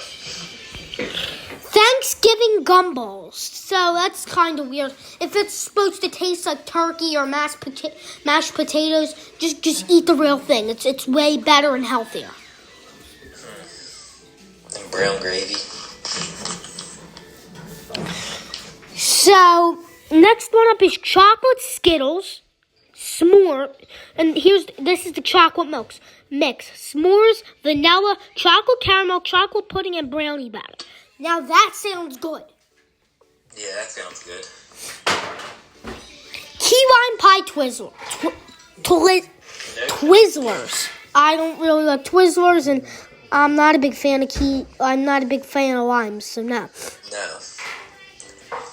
All right, the next one up is Swedish fish jelly beans. Chef Nonni would like that. That's probably good. Yeah. Next thing up is sweet potato Kit Kats. How is that a flavor? Vegetables with chocolate just does not sound good. Who's making these things up? I don't know. Ask the CEO of the company. Why did they make that a flavor? I don't know. There's pictures for proof. Sweet potato, sweet purple potato Kit Kats. It's still not changing. I would not get that. Wasabi Kit Kats. Ew. That does not sound good. How does spicy go good with chocolate? I know it's not good. I don't know who creates that. Pickle candy canes. Like what? What the heck? How is that a flavor? Yeah, I'm sick of peppermint candy canes, but I don't like pickles either. So no, I really wouldn't try that. Bacon candy canes. How is bacon candy canes a flavor? Bacon. It's legit bacon flavored. Bacon candy cane? Yes. Oh, that's weird. Candy. Oh my God. Candy cheese. Candy cheese. Is it supposed to taste like cheese and candy? It's just so weird. Doesn't even make sense. Sour pickle balls. It tastes salty and sour. And it is worth trying, pickle fans. All right, so the next one is hot dog candy canes. Ew. The hot dog candy canes, bacon candy canes, pickle candy canes. How are these things a thing? Ew. The only good candy canes are Jolly Rancher ones. Yeah. Because they're at least candy, not peppermint. Yeah. I like mint gum. But candy canes, I don't like peppermint. I like a little bit of mint. Yeah. I like spearmint stuff. Yeah. Yeah, that's what I like. Caesar salad candy canes. Another weird one. Like, how is that a flavor? How is that a flavor?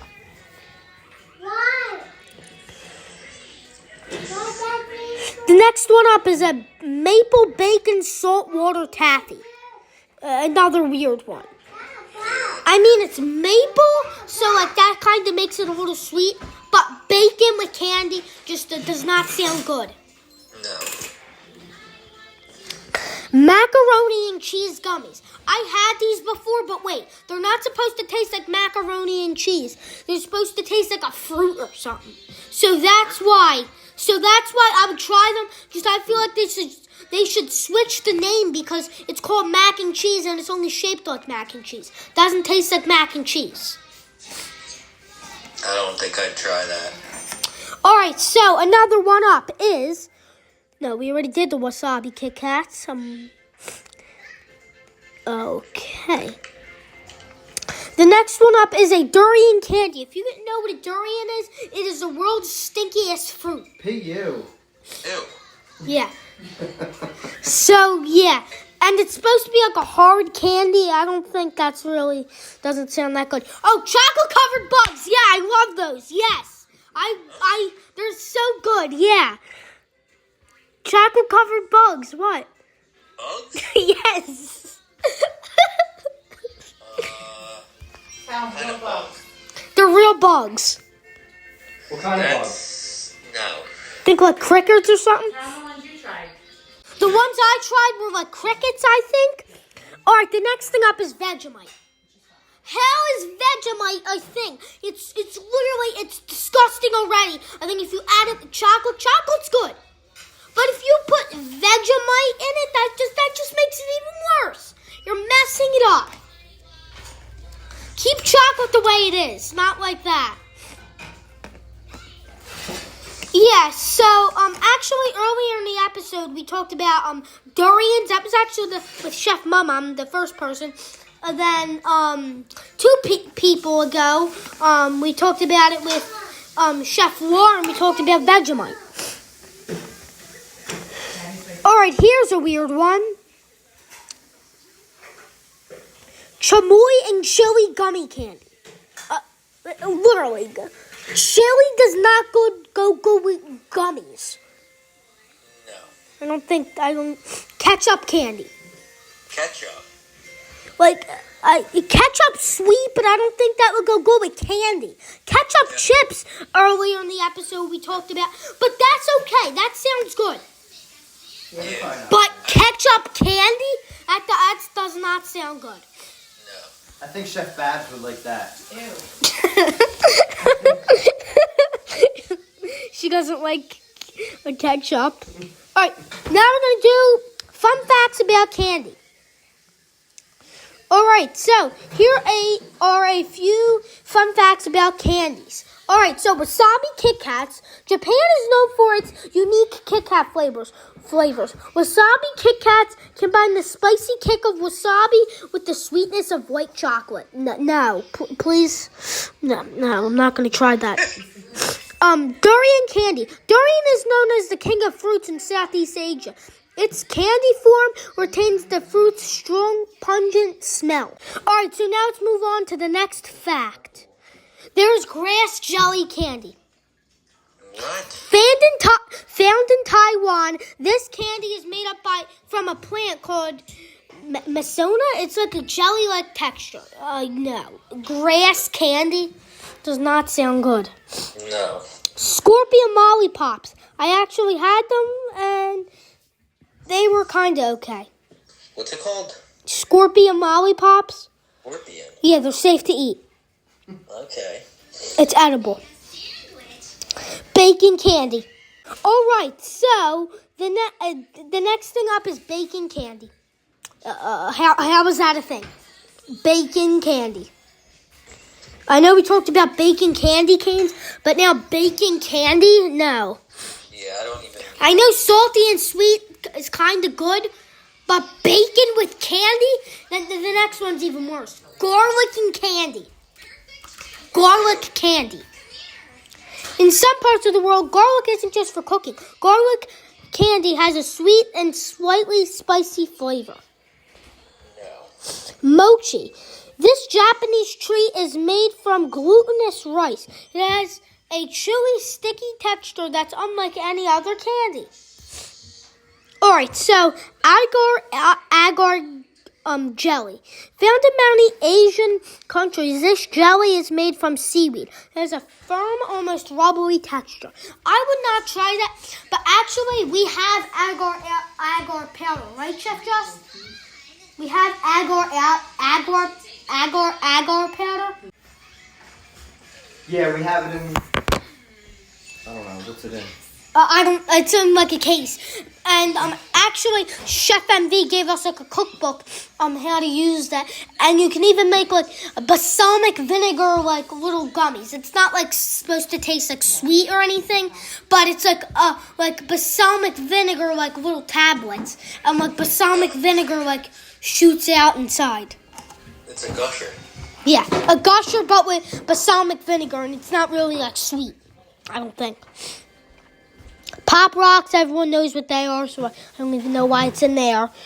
But, chocolate covered insects, we already did. Oh, okay. Maple candy. A Canadian specialty, maple candy is made from pure maple syrup. It has a sweet, rich flavor. We have maple candy. Chef MV, when he went to Canada, he actually got us maple candy. And now we have dried plum candy. Common in China and Taiwan, this candy is made from dried plums. There's a salty and sweet flavor. Sriracha candy canes. This is the fourth time, or fifth time, I don't even know. There's so many weird candy cane flavors. Just stick to what you're used to be. Peppermint or candy. Peppermint candy. So like a Jolly Rancher one, I'm fine with. But making a bacon one is not necessary. Sriracha. I don't even understand how people like that. How do you like a sriracha candy canes? That does not sound good. Cheese candy? How is that? Is it supposed to be sweet? Yep, sweetness of candy. I don't understand. And then curry candy. A curry candy. Spicy candy. No. I don't think that sounds good. Pickle candy. Pickle flavored candy. So, yeah, that's what it is. Next thing up is licorice. Licorice, some people hate it and some people love it. I kind of think it's okay. What do you think about it? Yeah, regular licorice I like. I don't like black licorice. Chef Just, do you like licorice? Yes. Black? Chef Babs? I don't mind it. Chef, I don't like the black licorice. do you like regular licorice though? Okay, thank you. All right, next thing up is nougat. Actually, nougat is made from honey, sugar, and nuts. Nougat is the best in a Reese's Fast Break. That's all I have to say. Yeah, that's right. Reese's Fast Break is the best candy ever. We're not even sponsored by Reese's, but if you want to sponsor us, come and sponsor us. You make the best candy ever. I like the Take 5 the best. Better than the Fast Break. Just because it's got that pretzel.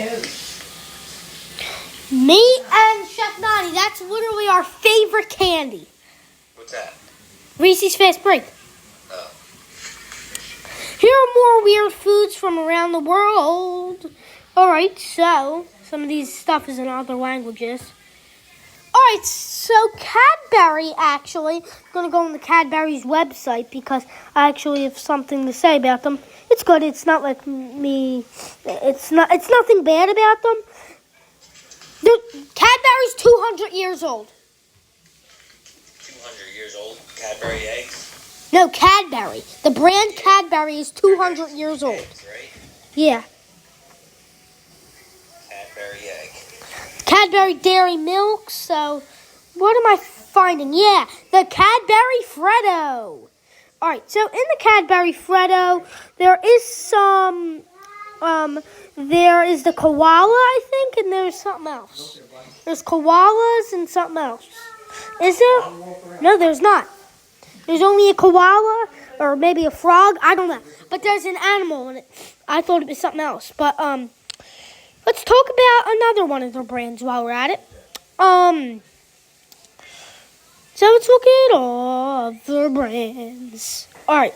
So they have Dairy Milk, Twirl, Whisper, Dairy Milk Freddo, Cream Egg, Heroes, Roses, Milk Tray, Cadbury Bourneville, Cadbury Crunchy, Cadbury Double Decker, Cadbury Boost, Cadbury Picnic, Cadbury Flake, which actually is the unmaltable chocolate bar. Did anybody know that? Chef Just, did you know that the Cadbury makes an unmeltable chocolate bar? What's it made out of? Plastic? I don't know, but literally people put it in like the microwave. They put it even in like a 400 Fahrenheit grill and nothing happened. Well, then how do you eat it? I don't even know what it tastes like. I don't know.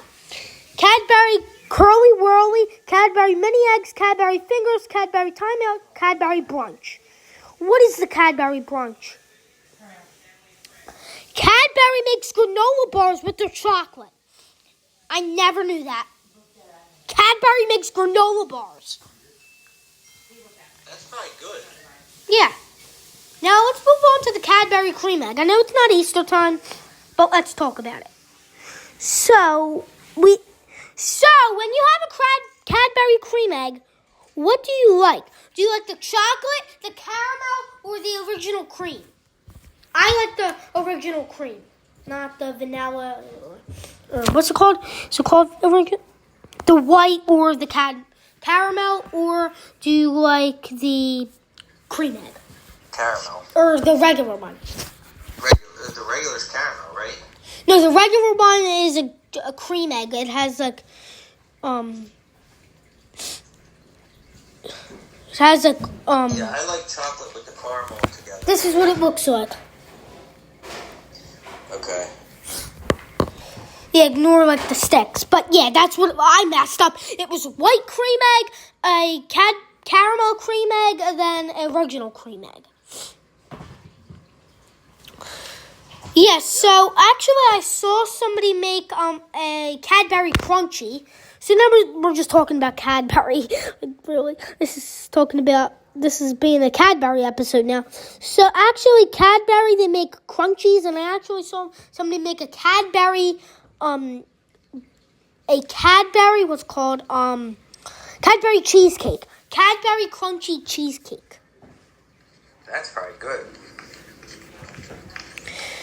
So yeah, I guess Crunchies, I wonder what they are. It's like a bar, I guess. It's a chocolate bar.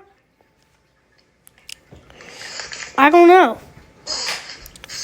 And guess what? Every time I'm on like a major brand's website, like Doritos, Cheetos, Hershey's, Cadbury, they literally all say that it always says that they have recipes. I really don't know why, but if you wanna see a Hungry Talk about us doing recipes, like a recipe, like checking out recipes of all different websites. If you want to see that, comment down below. All right, thank you, Chef Strada. All right, thank you. All right, I'm Chef Bone. I'm here with Chef Babs. and I'm here with Chef Nonni. and I'm here with. Chef Pop. And today we are going to be talking about weird desserts and more stuff. So let's get into it. So the first weird dessert is a summer squash pound cake. The ingredient is a yellow squash that kind of makes it unusual. I would eat it. Yes. You know why? Why? I had zucchini cake, and it's actually good. So zucchini or squash, they make a good cake. They make it very moist. And somebody on YouTube actually adds like fruits and vegetables into the food. But they add like cocoa powder and stuff like that to make like brownies and stuff. Yeah, so you're sweetening it up, but the zucchini or the squash itself makes it very moist. All right, so the next dessert is fried ice cream dessert bars. The ingredient that makes it weird is cornflakes, which I don't have a problem with, so I will try that. I would try that. Sounds delicious. Yeah. The next one up is vegan chocolate mousse. It doesn't look like a vegan, like, oh yeah, it's like made with weird stuff. It looks like a normal chocolate mousse. But the ingredient that makes it weird is avocados.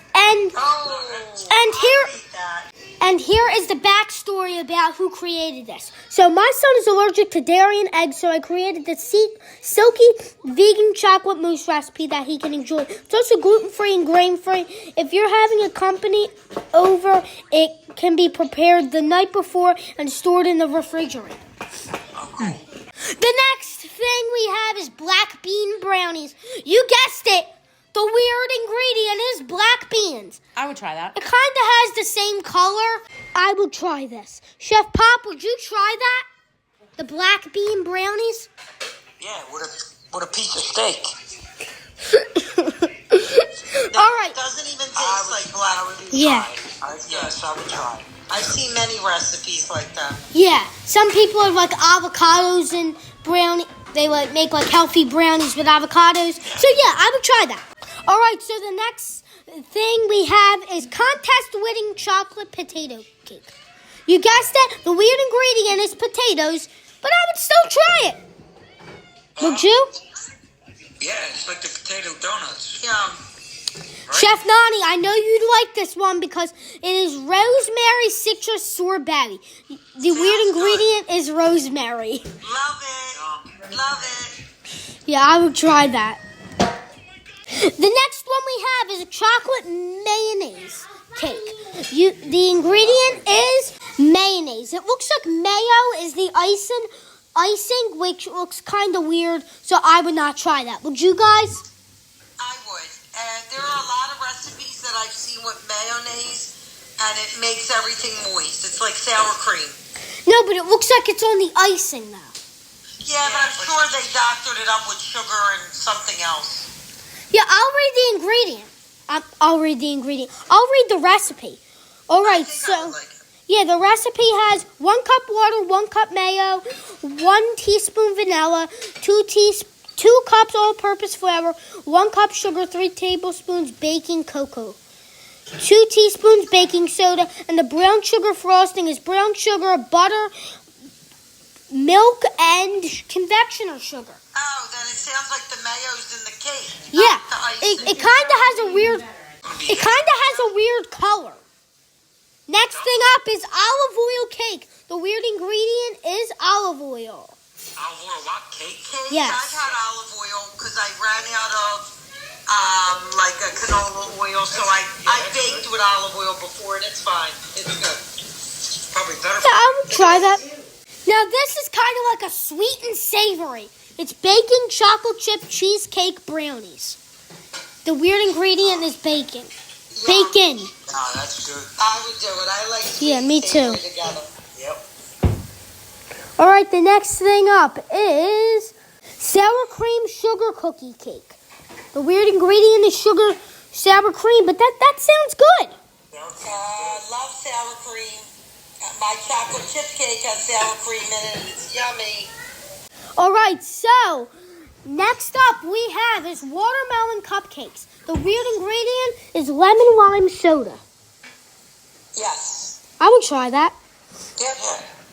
Again, another thing, a hack to make it moist. Yep. Yeah. Chef Pop just said you can also use seltzer water, which it still has bubbles, so I feel like you probably can use that.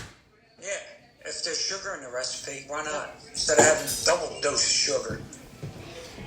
Yep. Can you guys guess what the most difficult desserts are? To make? Yes, to make. Croissants. No, that is not on the list. Strada. No. No. Creme No, brulee. it's not on Yep. there. Creme brulee is not on there. Okay. How about a souffle? Yes, souffle is number 4. Yay! Meringue. No, nothing involved with meringue. I'm surprised.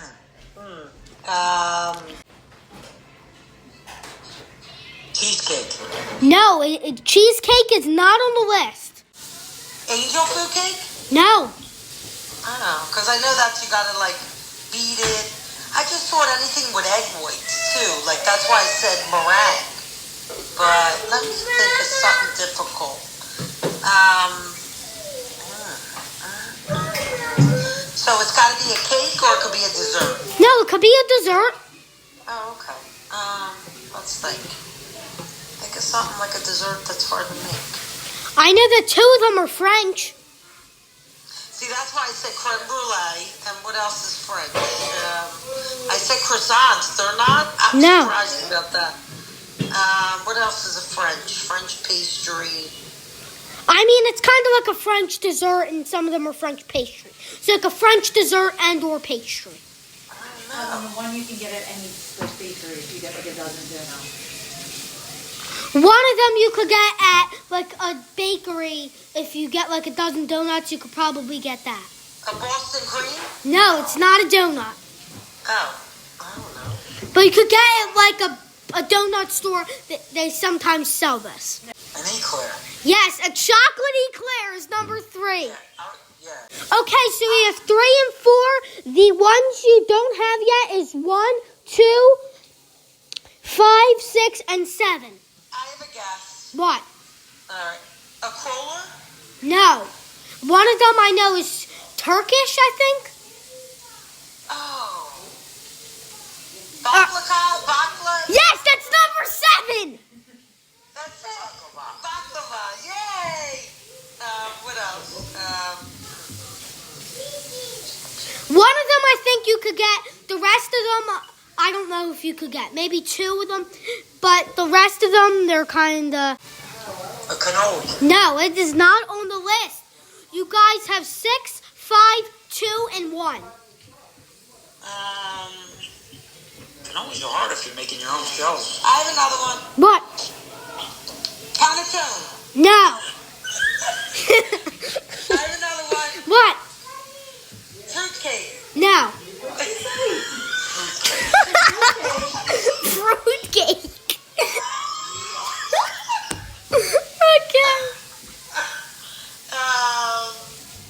Let me think. Give us some hints. All right, so one of them is French. I know one of them is French. I said all the French ones I knew. They're different colored? Different Yeah, that's a colors. good one. Yeah, they're different colored. You get the one in all different colors, like pastels and all. Yeah, you could get it in all different colors.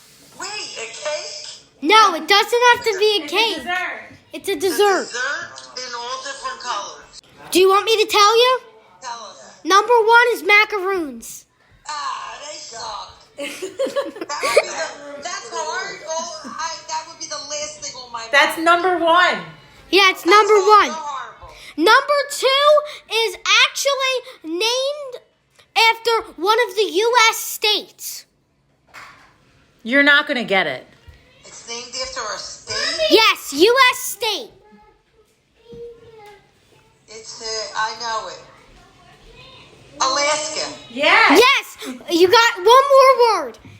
It's, I know baked Alaska. Yes! Number 2! Yeah!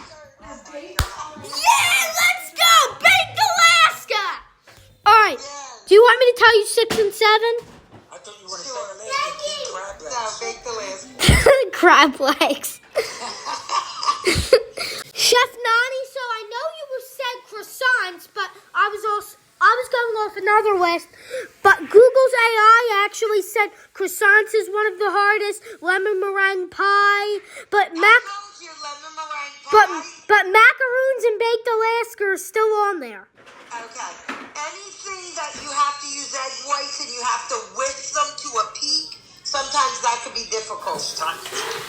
No, it could fall flat if you don't whisk them enough. Number 6 is Baumkuchen.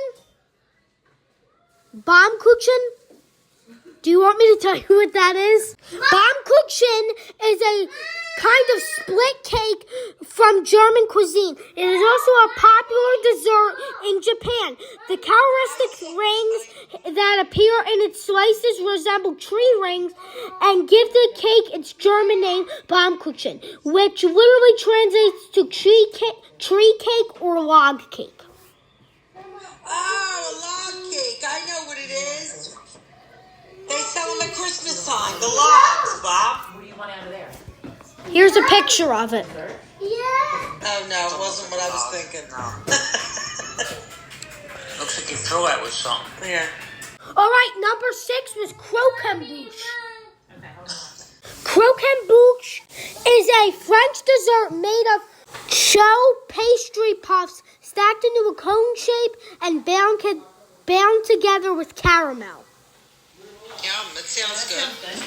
Keep 4 cut 5 cookies. The cookies you have are salted caramel, carnival, red velvet, Oreo crunch, cherry cordial, chocolate chip, snickerdoodle, peanut butter and jelly, and Butterfinger. The carnival is kind of like a regular sugar cookie with icing and then rainbow sprinkles. All right, so I would keep Oreo crunch, Butterfinger, chocolate chip, and salted caramel. As an honorable mention, it would be a peanut butter and jelly cookie. Chef Nonni, what would you pick? I would keep salted caramel, Okay. PB&J, Okay. red velvet, Okay. and Butterfinger. All right, Chef Pop, what would you pick? Salted caramel, Okay. Oreo crunch, Okay. chocolate chip, Okay. Butterfinger. Okay. And that's it. Is that it? Yeah, that's 4. But I want more. You want to have the whole board? Yeah, he wants them all. All right, Chef Pop gets the whole board. And Chef Babs, what would you pick? All right, I would keep salted caramel, Okay. That's a fan Butterfinger. favorite. Everybody pick that. Butterfinger, Okay. Oreo crunch, Okay. And one more. Peanut butter jelly time. And I'll do red velvet. Okay, thank you. I know you like the chocolate chip. Is that true? Yeah, I would take that one too. Do you want to keep the whole board? Sure. Okay, thank you. What's up, guys? I'm Chef Bull, and I'm here with Chef Nonni. And today we're going to be talking about how you grew your lettuce plant. It was really simple. So all you need are the bottoms of your lettuce. So like if you buy fresh lettuce, you're going to cut the base off, the bottom, the part you're not going to use, and you're going to get a bowl of water. I actually put 2 in one bowl, so I made them fit snugly, so they didn't turn over or anything. So just the bottom parts immersed in the water. So it doesn't have to be fully immersed, just side by side, bottom part in the water. And after a couple weeks, they started sprouting up, and it was growing lettuce from the old lettuce. So I know you had a picture. Do you put it in like soil after No, I never transferred it. So I started it in water in a small bowl, like in the picture, and they just started sprouting. I may have topped off the water. Now we're talking, it's been a while. I haven't tried to do it again, but it was during the pandemic, and people were, we were limited to certain foods we could get. And I said, let me try. People were posting all this stuff online, and I tried it, and it grew. It was pretty cool. And and then you could do it with that lettuce plant, and then you could keep doing it, and then that's just, you don't have to pay anymore. You pay for one lettuce, like one pack of lettuce, then you could get so many packs of lettuce. Exactly. And it was like, yeah. Yeah, and you know how it is when you grow your own food and bake and make your own food, it's always healthier and better. No pesticides, no nothing on the lettuce, just pure lettuce. And actually, I know you've heard on like Instagram or something, there's a number 4 in a fruit. Does that mean it's sprayed with pesticides or something? I heard that on apples. So don't buy any apples that start with the number 4 on the label. So if it Correct. starts, because if it's... Yeah, and I didn't come up with that. I did see that on Instagram, but I'm getting picky. I've been buying just organic Honey Crisp apples, and they are the best. The best. All right, and do you want to talk about like how long did your lettuce plant take? A few weeks? I'd say a couple weeks, yeah. And like I said, I haven't done it in a while, but when you asked me about it, now I'm going to want to do it because it was so simple. If you guys want to see a how to grow lettuce tutorial video, comment down below and say that you want to see that, because we will post it if you guys would like to see that. Did you ever grow other fruits and vegetables? Tomatoes. I've grown tomatoes with my father. Even in our shore house, we grew tomatoes. Also, we've done basil, parsley, like different herbs, rosemary. And do you want to tell them about the story where Chef Pop put a happy birthday sign in the basil plant? Well, the basil was getting droopy, and I asked him to support it with a stick. So we didn't have a stick, so he got a happy birthday. Like at the bottom of the balloons, you could take it off, but Pop didn't take it off, and he stuck the happy birthday balloon into the basil instead of taking the balloon off and just the stick. Yeah, and then... So we were saying it was the basil's birthday. We were saying happy birthday to the basil. Happy birthday to the basil. To basil. All right. Yeah, it was the basil's birthday. Yeah, but I'd like to grow other vegetables. We tried, back at our old house, we did do peppers. And we may have done zucchini. So do you want to grow other fruits and vegetables Yes, I'd like to. At our new house where we live now, the dirt is not good behind us. So we would have to dig all that out. It's very hard. So I try to plant some just plants back there, like pretty flowers and all. And some don't last because the dirt's not good. So we would have to dig all that out. If we were going to do a garden, we'd have to put new soil back there and have to prep it because we could never put fruits and vegetables in that dirt. And actually, if you guys want to see that video. I know I said this earlier, but if you want to see how to grow lettuce, we will do that. And if you want to see how to grow other fruits and vegetables, then we'll do that as well. Maybe even some herbs. So comment down below if you would like to see us planting fruits, vegetables, and more. And we'll do the suggestions down below. We might do some suggestions down below. You know what I would love to plant? What? Pumpkins, but I hear they grow crazy. That once you start planting them, they keep coming back, and they're wild. They grow all over. So the pumpkins keep growing every single year? Yeah, they keep coming back. I wish I had the room to plant pumpkins, but I can't. Yeah, I couldn't plant them here because I really don't have the room. I think they would get too overwhelming here. Yeah. I actually have a question for you about pumpkins. You actually brought it up. Is a pumpkin a fruit or a vegetable? Well, I first will admit I thought it was in the vegetable category, but according to Siri, she told us that because it has seeds, it's a fruit. Yeah, and same with squash, but I don't know because Siri said that it was a fruit. That doesn't mean all fruits, but I actually asked Siri is vegetables have seeds? And it said vegetables grow off of fruits and stuff like that. I mean, I asked Siri do vegetables have seeds? And it really just said fruits have seeds while vegetables grow off of roots and stuff like that. So I guess vegetables don't have seeds. I don't know. All the ones that have seeds are fruits, and for years I thought they were vegetables. So, yeah. So I think that is the end of the podcast. We will put something else in if it's not the end of the podcast. But if it is the end of the podcast, peace out. Hope you have a good day. And we will see you in the next Hungry Talk or video. And we have some more Hungry Talks and more videos if you would like to watch them. This was podcast 10 of Hungry Talk. And hopefully you liked it. Peace out. Goodbye. Hope you have a great day.